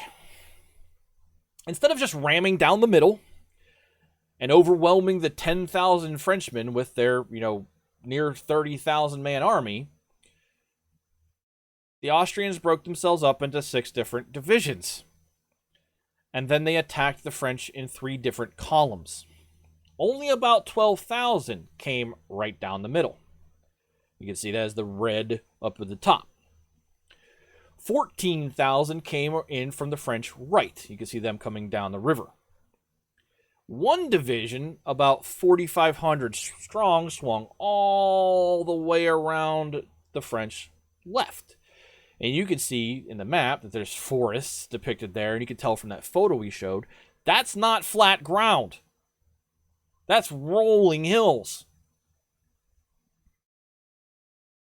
This dispersion of forces in the Austrian general's mind was supposed to be a methodical envelopment. And on paper, I'm sure that's what it looked like. It looked like, oh yeah, we'll just surround them. Because the idea here is to encircle the French.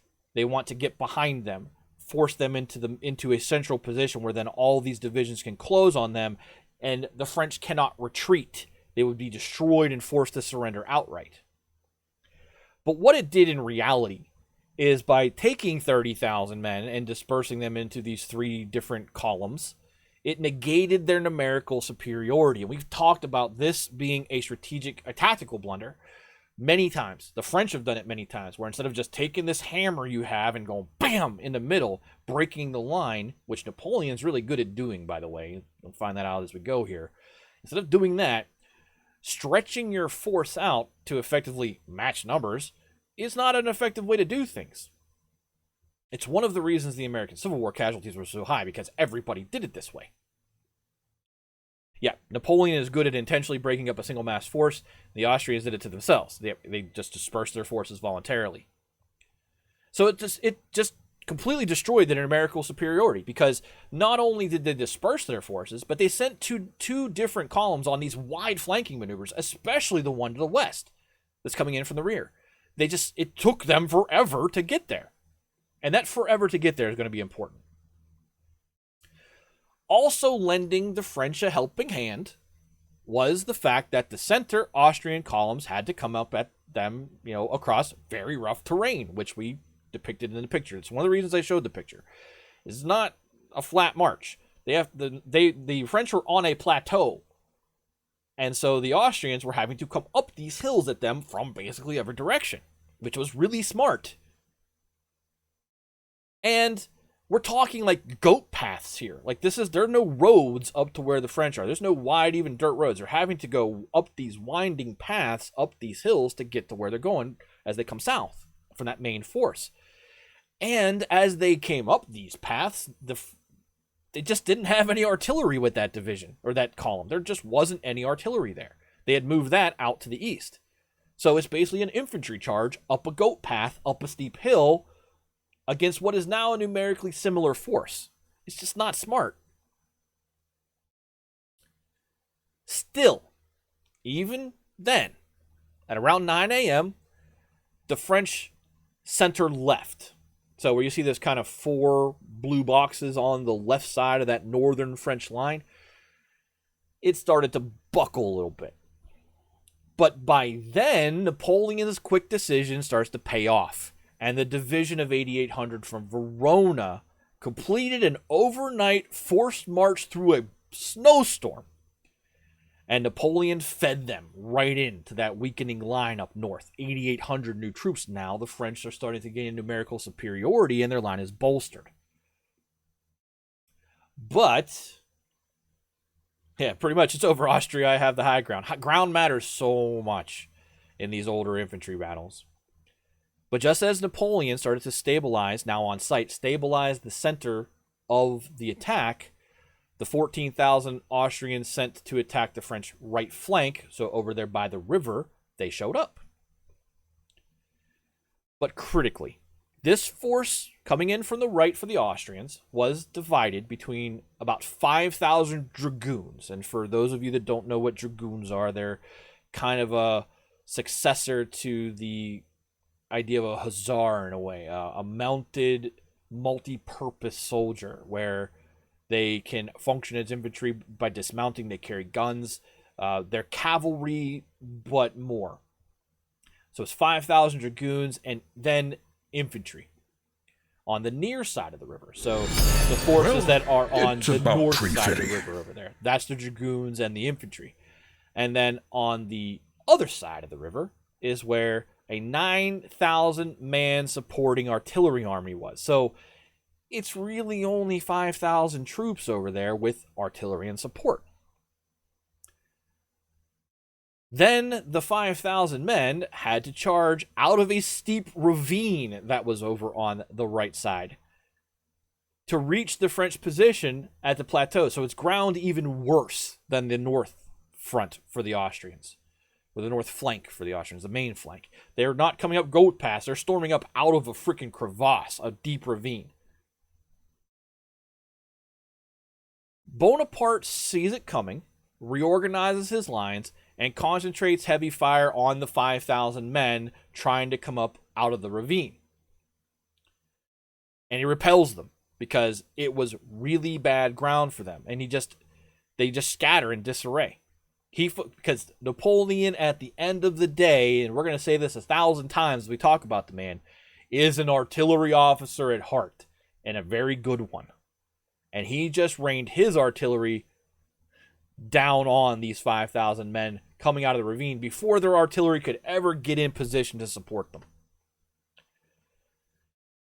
As noon approached, the last piece of the Austrian plan finally reappeared from their very wide march around the French left to appear in the French rear. But, of course, by now, they weren't going to be delivering any sort of final blow as was envisioned. They were just an isolated 4,500 man unit, really far away from the rest of their army, all by themselves, as Berlin said.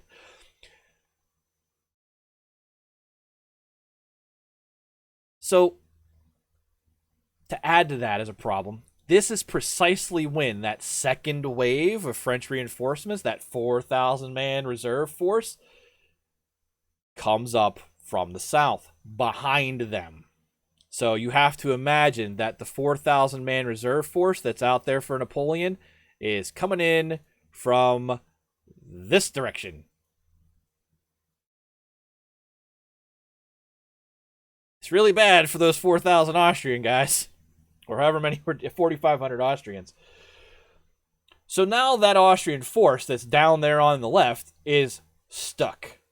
They can't quickly march back the way they came. It took them all day to get where they are. And now they're pinned between the main French army they're supposed to be flanking and the reserve force that's coming up in their rear. I started flanking you before this battle even started. Surrender. Yes, and that's exactly what happened. All 4,500 Austrians in that western flank force surrendered outright. They didn't try to escape. And now, with every line of attack having failed, the Austrians were forced to retreat north.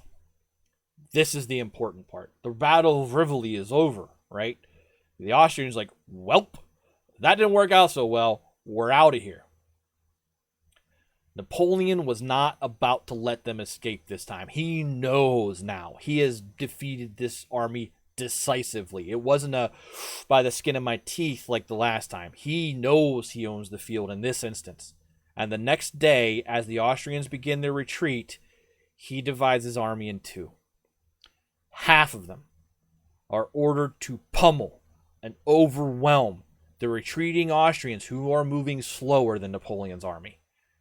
And they did this with brutal effectiveness. And by the end of the day, the French had killed, wounded, or captured 15,000 of 30,000 Austrians. It's 28,000 was the number, but it's easier to round it up. Of the 28,000 Austrians who marched south in that northern force, only 13,000 escaped north. That's a pretty big blow. Meanwhile, Bonaparte left his commanders to take care of that, because he took the other half of his army, which was basically the 8,000-man division which had come up from Verona, to go pin down the other 18,000-man Austrian army currently headed for Mantua. You have to remember, Mantua has an army there, right, at holding the siege. They have it encircled.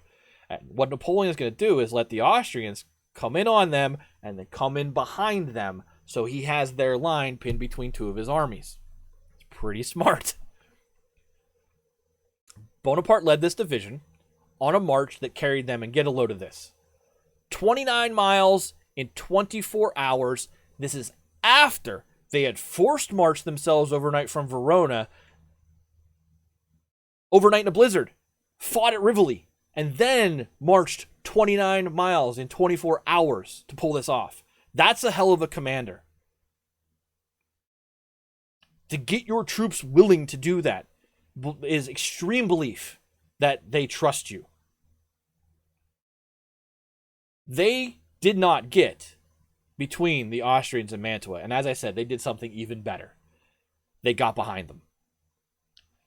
That Austrian eastern force now found themselves pinned between the French force, which was still besieging Mantua, and the Bonaparte-led Verona division. Now isolated and completely surrounded, and with no support coming from the now decimated force from the north, the Austrian army of the east surrendered outright on January 16th. So take that into 13,000 men is all that made it north. 15,000 Austrians dead, wounded, or captured in the north. 18,000 Austrians just surrendered at the outskirts of Mantua. This is the same day that the other northern force is being annihilated. In one day, Napoleon takes out over 30,000 of a 50,000 man force that the Austrians had sent south. Yeah, that's not just winning. That is exactly what the Austrians had wanted to do at Rivoli, annihilate the enemy army. It's exactly what Napoleon just did to them. Because he was patient and he made the correct strategic decisions.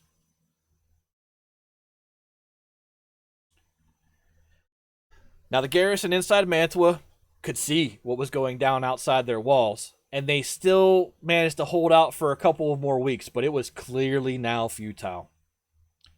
On February 2nd, 1797, the fortress city of Mantua capitulated after four attempts involving forces that at least twice outnumbered Napoleon failed to relieve it. Take everything else about Napoleon and put it on a shelf. This right here, the battle at Mantua, is stunning. Stunning what he was able to pull off with an inferior force almost every time.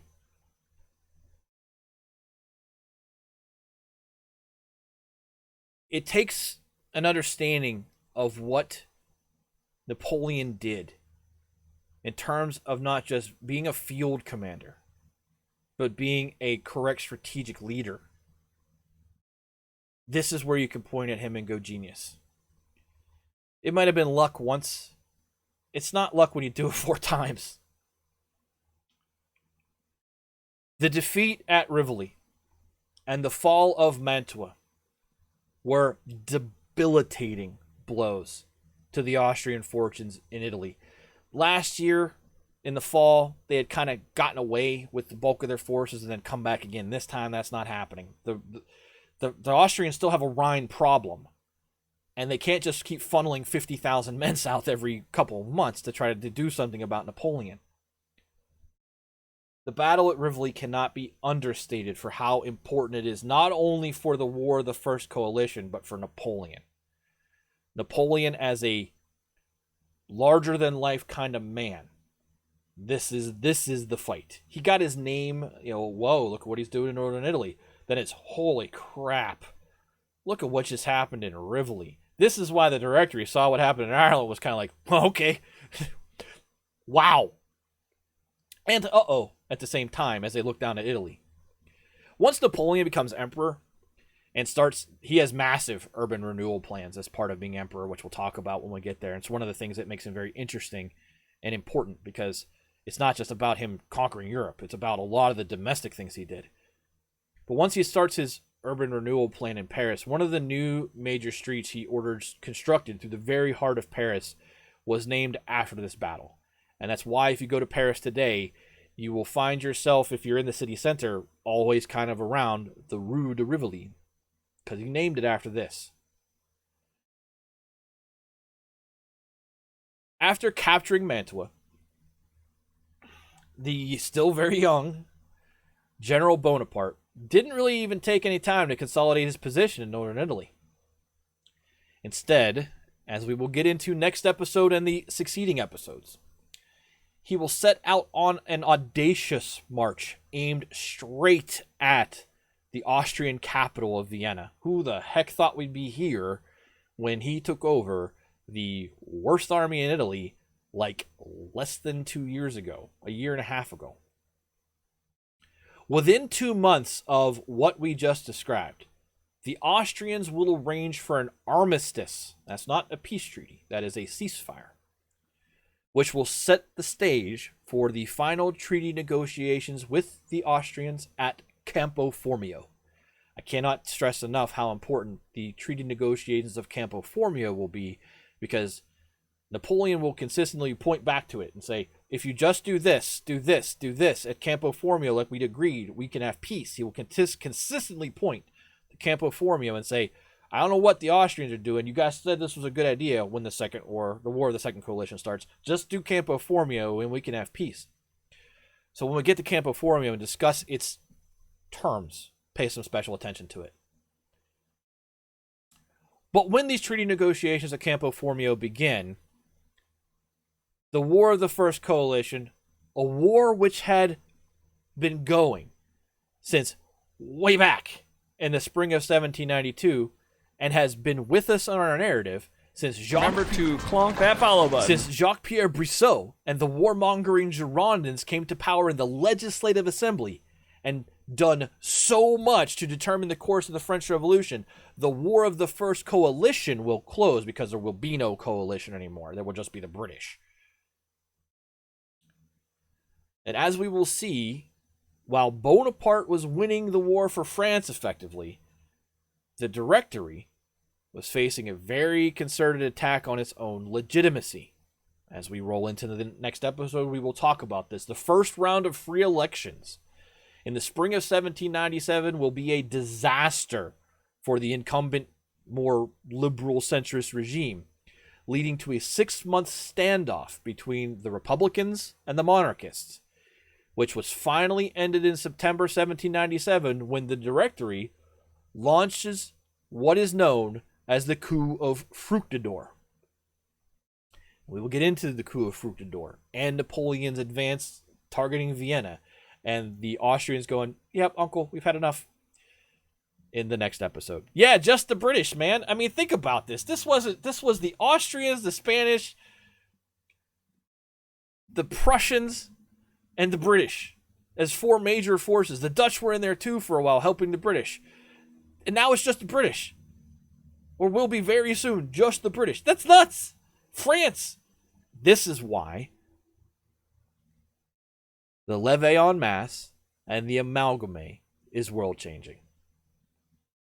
Yeah, along the internal pressures like the war in the Vendee and the Federalist Uprising, to have it whittled down to just the British, who are a naval power first and foremost, that's got to sound really good to the French at this point. But that's where we're going to leave it tonight. Next episode, we will pick up and describe the path to and events of the coup of Fructidor, which won't be the only coup. Remember how I said the Directory is going to play shenanigans with how it keeps certain people in charge when the Directory was described a couple episodes back? That's what I was talking about. So thank you all for being here tonight. We're going to get rolling to the quiz. France has like 30 lucky things that are reasons that still exist in this 10 years of history. Yeah. That is very true. But we're going to roll into our quiz here. So, as always, the quiz is take your best shot. Stay away from jokey answers, please, but take your best legitimate shot at the question. If you get it right, get a point. If you don't get it right, we'll just explain why the answer is wrong. To answer the question, you will be given a 1-minute timer. Once you see that 1-minute timer drop, you just type exclamation point answer, space, and your answer. It goes into a file. We'll bring them up one by one. We'll read through them. Do not use the word boy or fix with 2 X's in your answer because it'll trigger a different command and mess things up. Really encourage everyone to participate because the more people we have participating, the better of a gauge it is for me at how well I'm describing events to you and helps me tailor questions and content and everything better. So I really encourage you all to participate, especially if you've been hanging out most of the night. There's no penalty for getting it wrong. We'll just clarify the point, which is also the point of having the quiz. So without any further ado, we will go over to the quiz.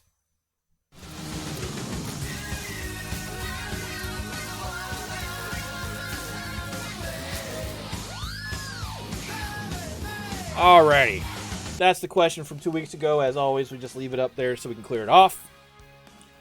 Thank you again all for lurking out there.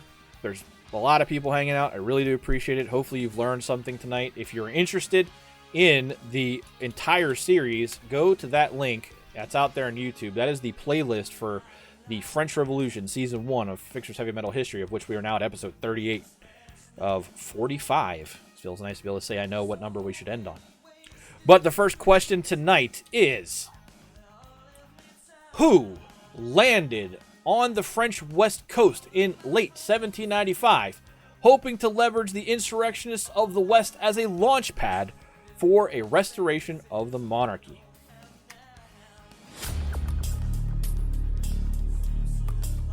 Exclamation point answer, space, and then your answer. You have a minute. I'm really lax on the timer. It's just to help us keep moving things along.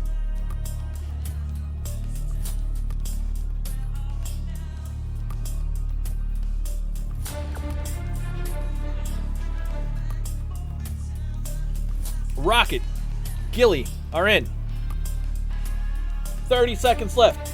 Who landed on the French West Coast in late 1795, hoping to leverage the insurrectionists of the West as a launch pad for a restoration of the monarchy? Probably a little late to have made that attempt, to be quite fair. Maybe if he had tried it 2 years earlier.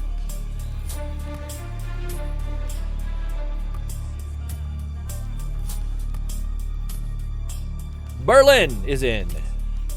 You have no time left. Let's go to the first answer, which comes to us from Rocket. The Comte de Provence. No, it was the Comte d'Artois.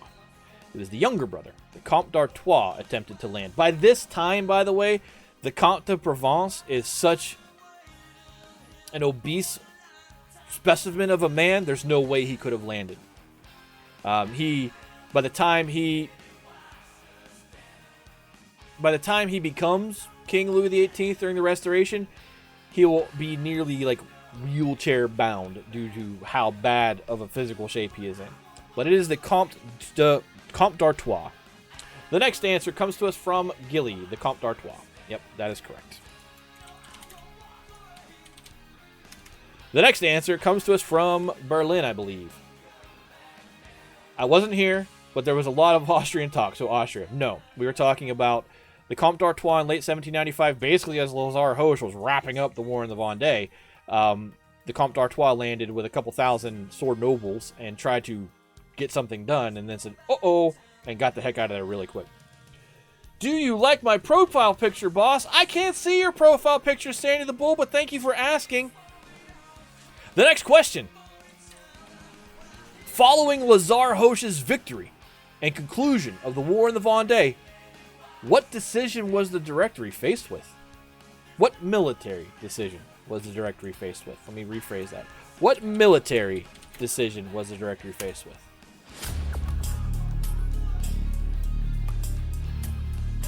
I am a veteran, Sandy. I served in the United States Air Force for 8 years.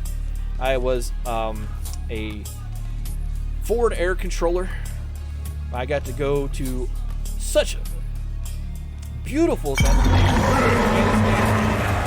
lasers and stuff and watch planes blow it up. But yes, I am a veteran.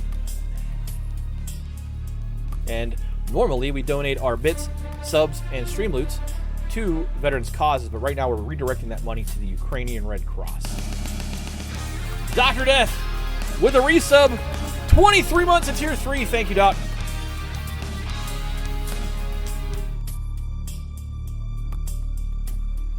Following Lazare Hoche's victory and conclusion of the war in the Vendee, what military decision was the Directory faced with? Pretty simple answer. Berlin is in, along with Gilly and Rocket. Manny with a resub. Here they come in at the end of the stream. As we get the timer gone to bye-bye for question number 2, let's go look at the answers. Opening up a new front to fight, and Ireland was chosen. Yeah, what to do with the troops was my question. Or my answer. But yes, that's accurate. What to do with the troops? They decided to open up a new front. That is a good answer. Misguided, but the French Directory was misguided, not Rocket. Rocket gets it. The next answer. Gilly. They now had thousands of soldiers not really doing anything. True. What to do with them? The answer, sink a crap ton of them into the Northern Atlantic. Yes, that is a good way to put it as well. The next answer. Should they attack the British? Yes, what to do with the troops. Should they attack the British? Good on you, Berlin.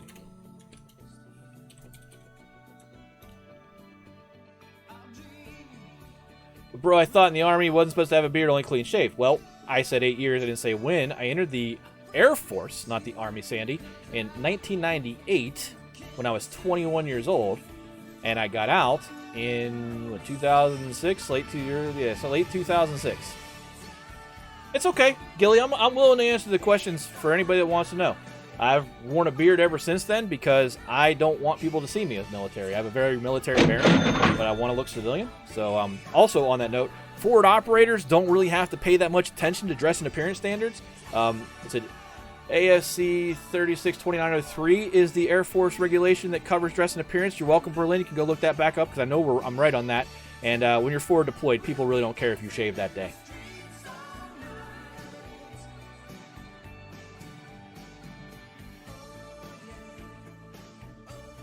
Oh, fair enough. I mean, I'll play along for now as we roll into question number 3. They haven't broken my rules yet. The conclusion of the war in the Vendee had another political effect for conservatives in France. With military attempts now having failed, what was the new plan for conservatives? But I got it. I know you got your finger on the trigger, Gilly, but I got it. Thank you, though. But use your best judgment if I miss something. The conclusion of the war in the Vendee had another political effect for conservatives in France. With military attempts now having failed, what was the new plan for conservatives? 35 seconds left.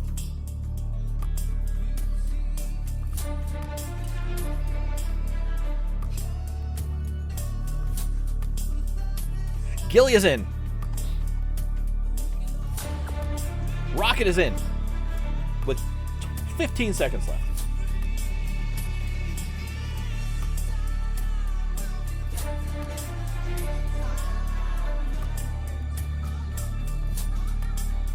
The conclusion of the war in the Vendee had another political effect for conservatives in France. With military attempts now having failed, what was the new plan for conservatives? Berlin is in. To attempt an overthrow from Gilly. To attempt an overthrow from the government through the elections process and burn the French government down from the inside. That is correct. Should have been their plan from the beginning once the director was announced. But that is correct. Gilly gets it. The next answer comes to us from Rocket. The plan was to break the government from the inside and reinstate the monarchy. Correct. Via elections, but correct. Got it. From the inside is inferred as via the process. Rocket gets it. The next answer comes from us, Berlin, who says, this was one from before I got here. That's the end of valid answers. We'll still take Berlin's. It's right on the money at the end. 4 more underground political clubs. Nope, but it's a valid attempt. I mean, that's the path they could have taken, Berlin. But what the idea here was is they said, well, we're not going to win with any force of arms. We should win the elections in 1797 and then take over as much as we can of the government and destroy it from the inside. The next question, and the 4th of the night, it's AFSC 362903. That's the actual regulation, now that I can see it in my head. Who was the choice of conservative absolutists and constitutional monarchists, respectively, as their candidate to take the French throne? So I'm looking for both names.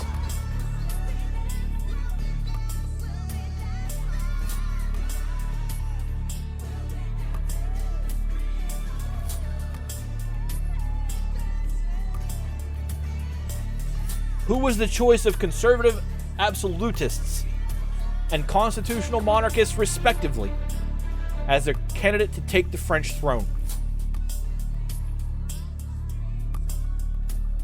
Like some dude comes in and is like, dude, what if we just weren't called the Jacobins? Couldn't we do it then? I mean, yeah, except that's the other side of the political spectrum, but yeah. Gilly is in with 20 seconds left. What was the choice of conservative absolutists and constitutional monarchists, respectively, as their candidate to take the French throne. Rocket is in with 10 seconds left. I would have just taken 2 names in the correct order here. Just FYI, guys. You have to write me a paragraph, Gilly. Gilly, who's up first? Arch conservatives wanted Louis XVIII, and the constitutional monarchists wanted Louis Philippe, Duc d'Orléans, the now young Duc d'Orléans. That's correct. That is absolutely correct, and in the correct order. Gilly got it right. The next answer. Remember, Louis XVIII is the Comte de Provence. Louis Philippe is the son of Philippe Égalité, who had crossed the lines with General Dumouriez back when he was fighting up in the Netherlands. Way back. Absolutist once was Louis XVIII. For the constitutional was Duc d'Orléans. Correct. Louis Philippe. I would suggest that we start to associate the name Louis Philippe with Duc d'Orléans. It's going to become important as we get to the July monarchy. But yes, you are absolutely correct, Rocket. I'm more clarifying that for our future, not because you just did anything wrong there. Got it. Is the command at Intense Rocket. There we go. The next question. This one could be interesting in terms of answers. What audacious political actions did Napoleon Bonaparte take in northern Italy in October and November 1796?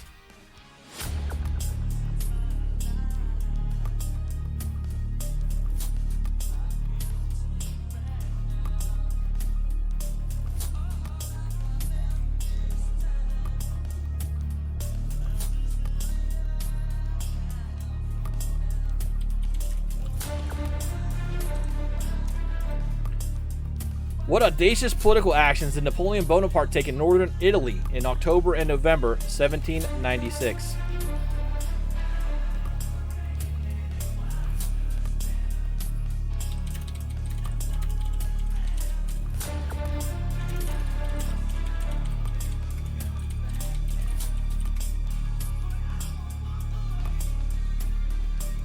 Gilly, Rocket, Berlin are all in with 10 seconds left.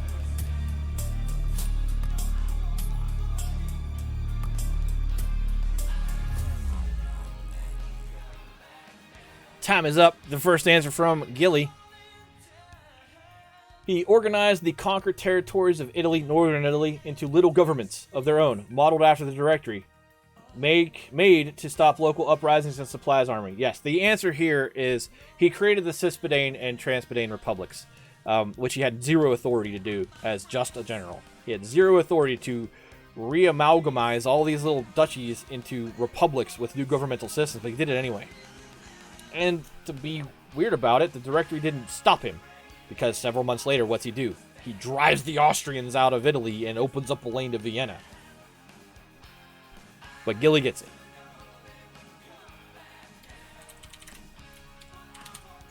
The next answer. He restructured the governments to mirror the Directory so they'd keep quiet and have a supply chain for himself and troops. The keep quiet part's funny, but it's actually true. Part of their mandate was to quell any rebellions against French occupation. It's a good answer, Rocket.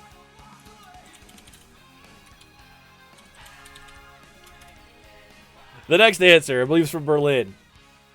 Restructured Italy's political landscape and formed duchies, completely discounting how it was at the time. I'm going to let duchies go because you're there. He formed 2 new republics, but yeah, you're on it, Berlin. He formed these 2 new republics, which a year later would be one big republic. And again, that one big republic, the Transalpine Republic, would be the first ever political entity in Italy to fly the Italian tricolor. Again, one of those small little tidbits off to the side, but it's an interesting point. Napoleon, had he not reorganized these 2 republics, does Italy get the head start it gets in becoming a country? I don't know.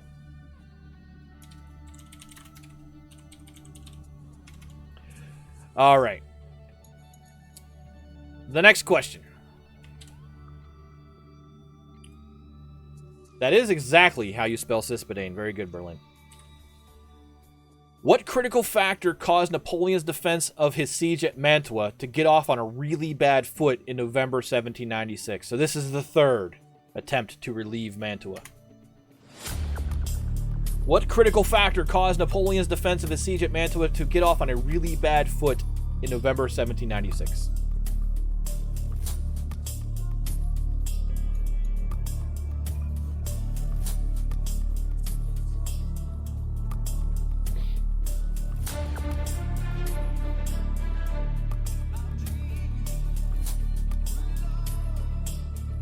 30 seconds left. Rocket and Berlin are in.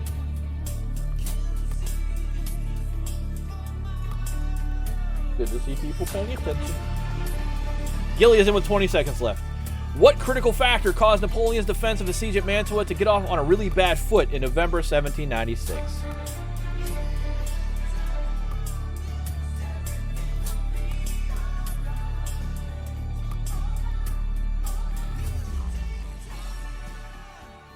My answer. He had poor intelligence on the size of the main northern Austrian army, or the not the main army, but the northern Austrian army approaching.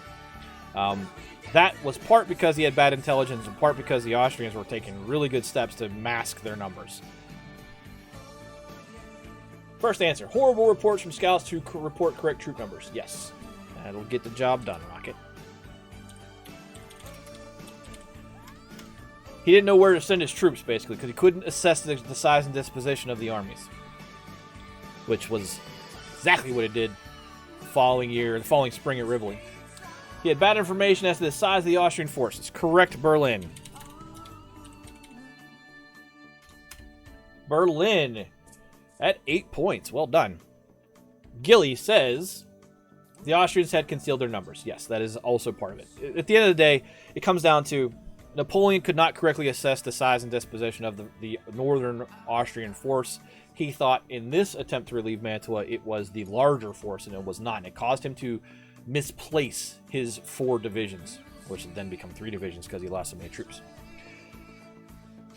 And that's a got it for Gilly. The next question. This is a fun one. What was the key factor in the failure of the French invasion of Ireland?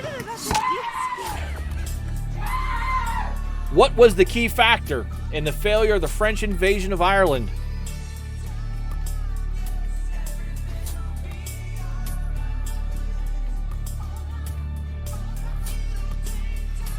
Yeah, you got to avoid that, Gilly, because sometimes you go into too much information, it's the wrong information. I think you found out I'm far more lenient on the general vague side of things, but if you say something that's explicitly incorrect, I'm going to say nope. Rockets in. What was the key factor in the failure of the French invasion of Ireland?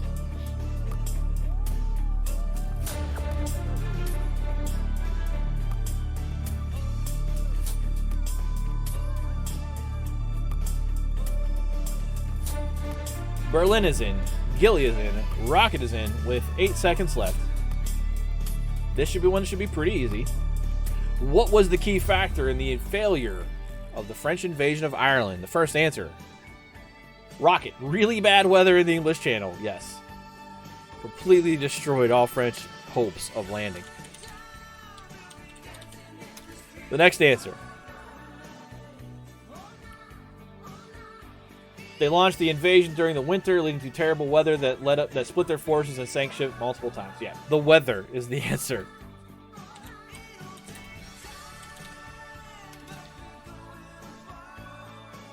Berlin, weather. Also communication between the admiral and generals. Not so much that one, but the weather. We'll give it to you. The weather caused that problem.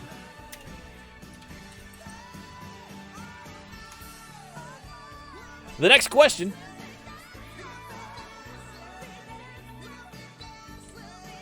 is, what were the significant strategic alterations to the Austrian plans to relieve Mantua in early 1797? So this is the 4th attempt now.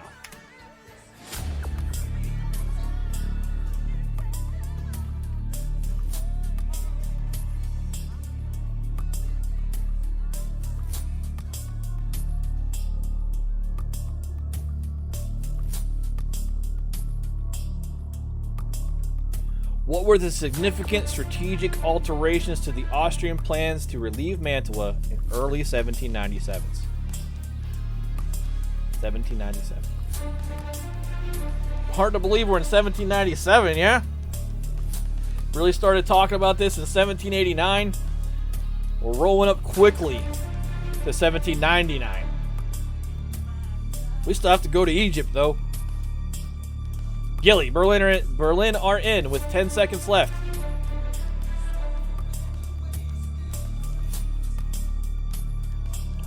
What were the significant strategic alterations to the Austrian plans to relieve Mantua in early 1797 rocket? I'll still take your answer if you're typing.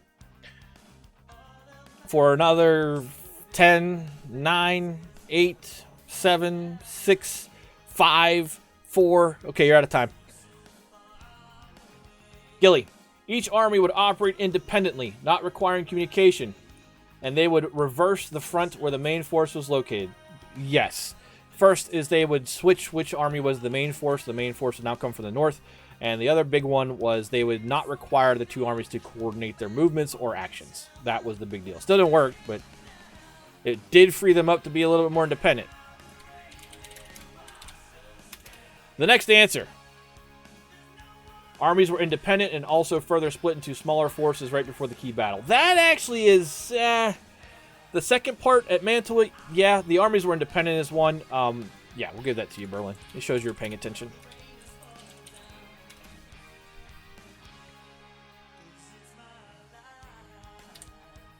Berlin now on 10. The ninth question, and second to last tonight. What decisive action did Napoleon take following the Austrian defeat at Rivoli, which ended Austrian power in northern Italy?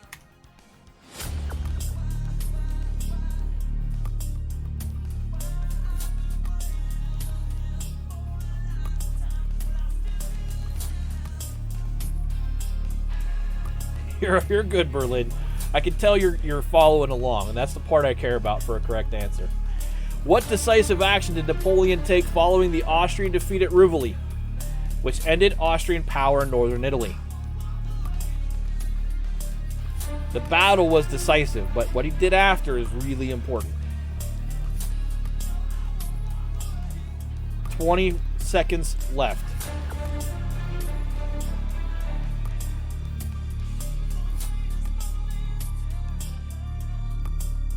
Berlin is in with 10 seconds left. Gilly is in.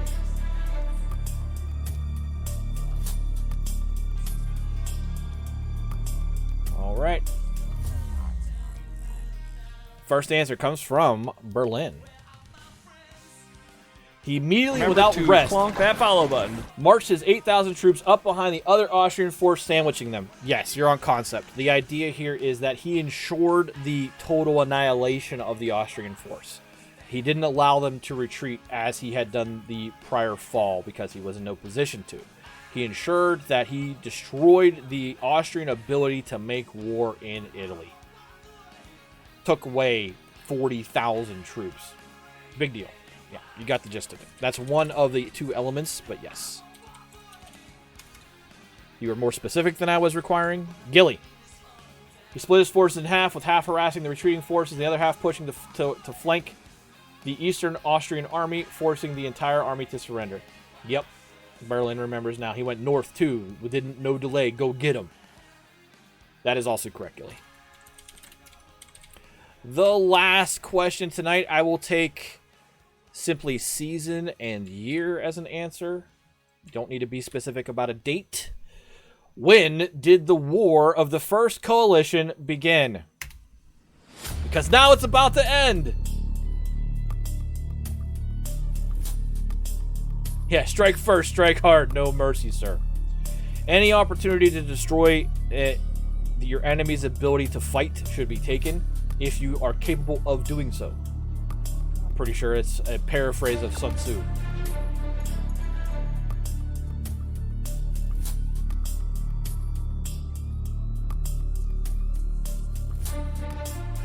"30 seconds left. When did the War of the First Coalition begin?" I did mention it very quickly near the end of the episode. Yeah, like we did to that galley last night. Oh boy. We certainly ended that galley's ability to wage war.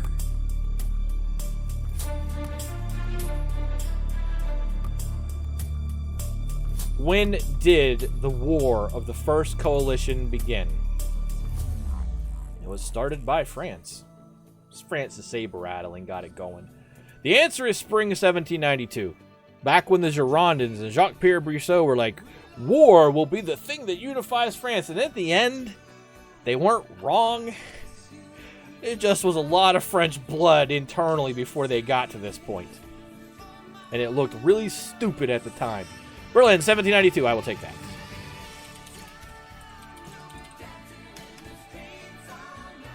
Gilly, 1792. Correct. I think that's the last of the answers. It is, and back we go. Let's rock!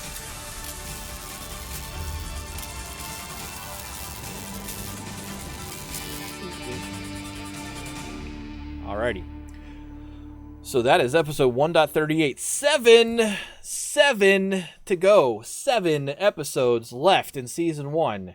We still have a trip to Egypt to make in there, on top of several coups that the French Directory will orchestrate, and then eventually Talleyrand's going to come back into the picture along with the Abbé de Sayes and say, maybe this Napoleon guy is the way forward. Because it sure ain't the Directory. Look how corrupt they are. I think I'd be giving you more of a run for your money, Gilly, if I had made more than 2 to 3 sessions. Fair. Well, now that you're back and feeling well, Berlin, you're doing well in the quiz, and we have 7 episodes left in this quiz season. There are Streamloots cards out there that will help you catch up with Gilly, by the way. That's why they're there. 7 episodes left. A fair amount of French history left, but it's just the phase where you're like, is it still a revolution anymore?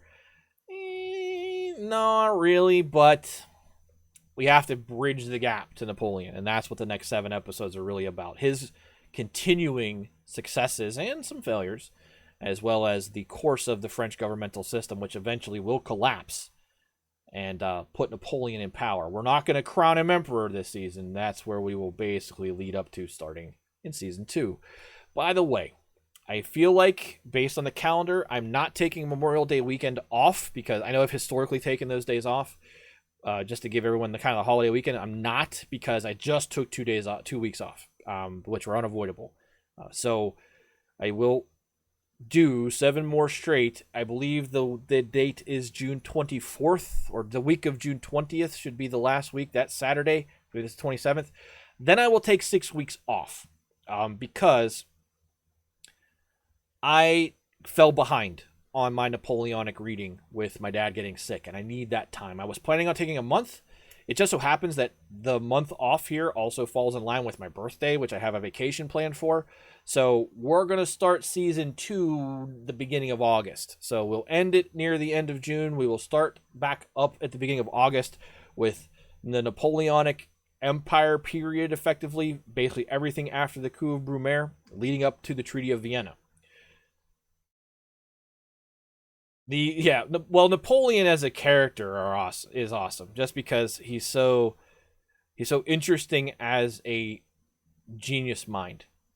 The ebbs and flows of politics and war prior to his arrivals, it's a bag of cables. It's really hard to untangle and present, because it's just so much.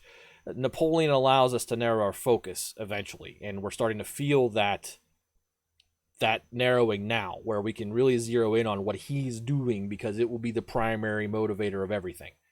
Cool. I'm glad you guys are enjoying it. We're going to go find someone to raid here. Well, maybe not. Anybody have anybody that's out there to raid? Because the person I was going to raid went offline. I don't have anybody now. Girls and mom are home, so going to help and carry stuff. Catch you lovely peeps next time. Gilly says no to a raid. Berlin, thanks for hanging out. So we'll just get out of here then, yeah? Get out of here. We'll get the VOD posted for anybody else who missed it. Those of you watching on YouTube, thank you for sticking with the series, given the gap. And I will hopefully be back, now that I'm back on a rhythm here with my dad. We'll be back next Saturday night, 7 p.m. Eastern Time, for the live recording of Fixers Heavy Metal History, episode 1.39, which will almost be surely called the Coup of Fructidor. And then that will be posted immediately after. Yogomi. Hey, that's not a bad call. Let's go raid Yogomi. I haven't been in a Yogomi stream for a while. They'll say, what were you doing? And we'll say, talking about history. Be like, no way. That's how that'll go. Let's get out of here. We'll raid Yogomi.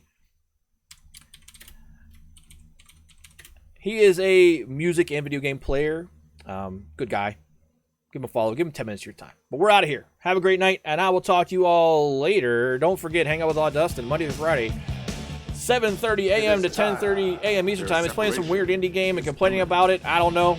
It's called Trek to Yomi. And then I think Permanoob's on hiatus right now because he's got a heavy personal life schedule right now. But follow him anyway. He's a great guy, a good friend of mine. He won't be streaming this week, I believe. Follow him anyway. Gilly, hopefully back on tomorrow night, Sunday night. I know his schedule's been up in the air lately as well, playing Persona Royale at Rocket's request, but back to Horizon, I believe. And then there is our good friend, Intent Rocket. I don't know what day she streams anymore. She picks these long times, but in the afternoons, give her a follow and get that alert when she goes live. She was playing Jurassic World Evolution, and then our good friend CF Live, who you heard during the intro, have heard many times playing his music for the show. Give that guy a follow, please. Super awesome dude. And then as well as Mr. Land Diggity, our good friend who helped make some of the music around here, also plays video games. He's engaged to Fish. They're going to get married. I'm not sure if I should say that makes him awesome again, but it does. Seeing those two come together is great. I'm out of here. Have a great weekend, and I love you all.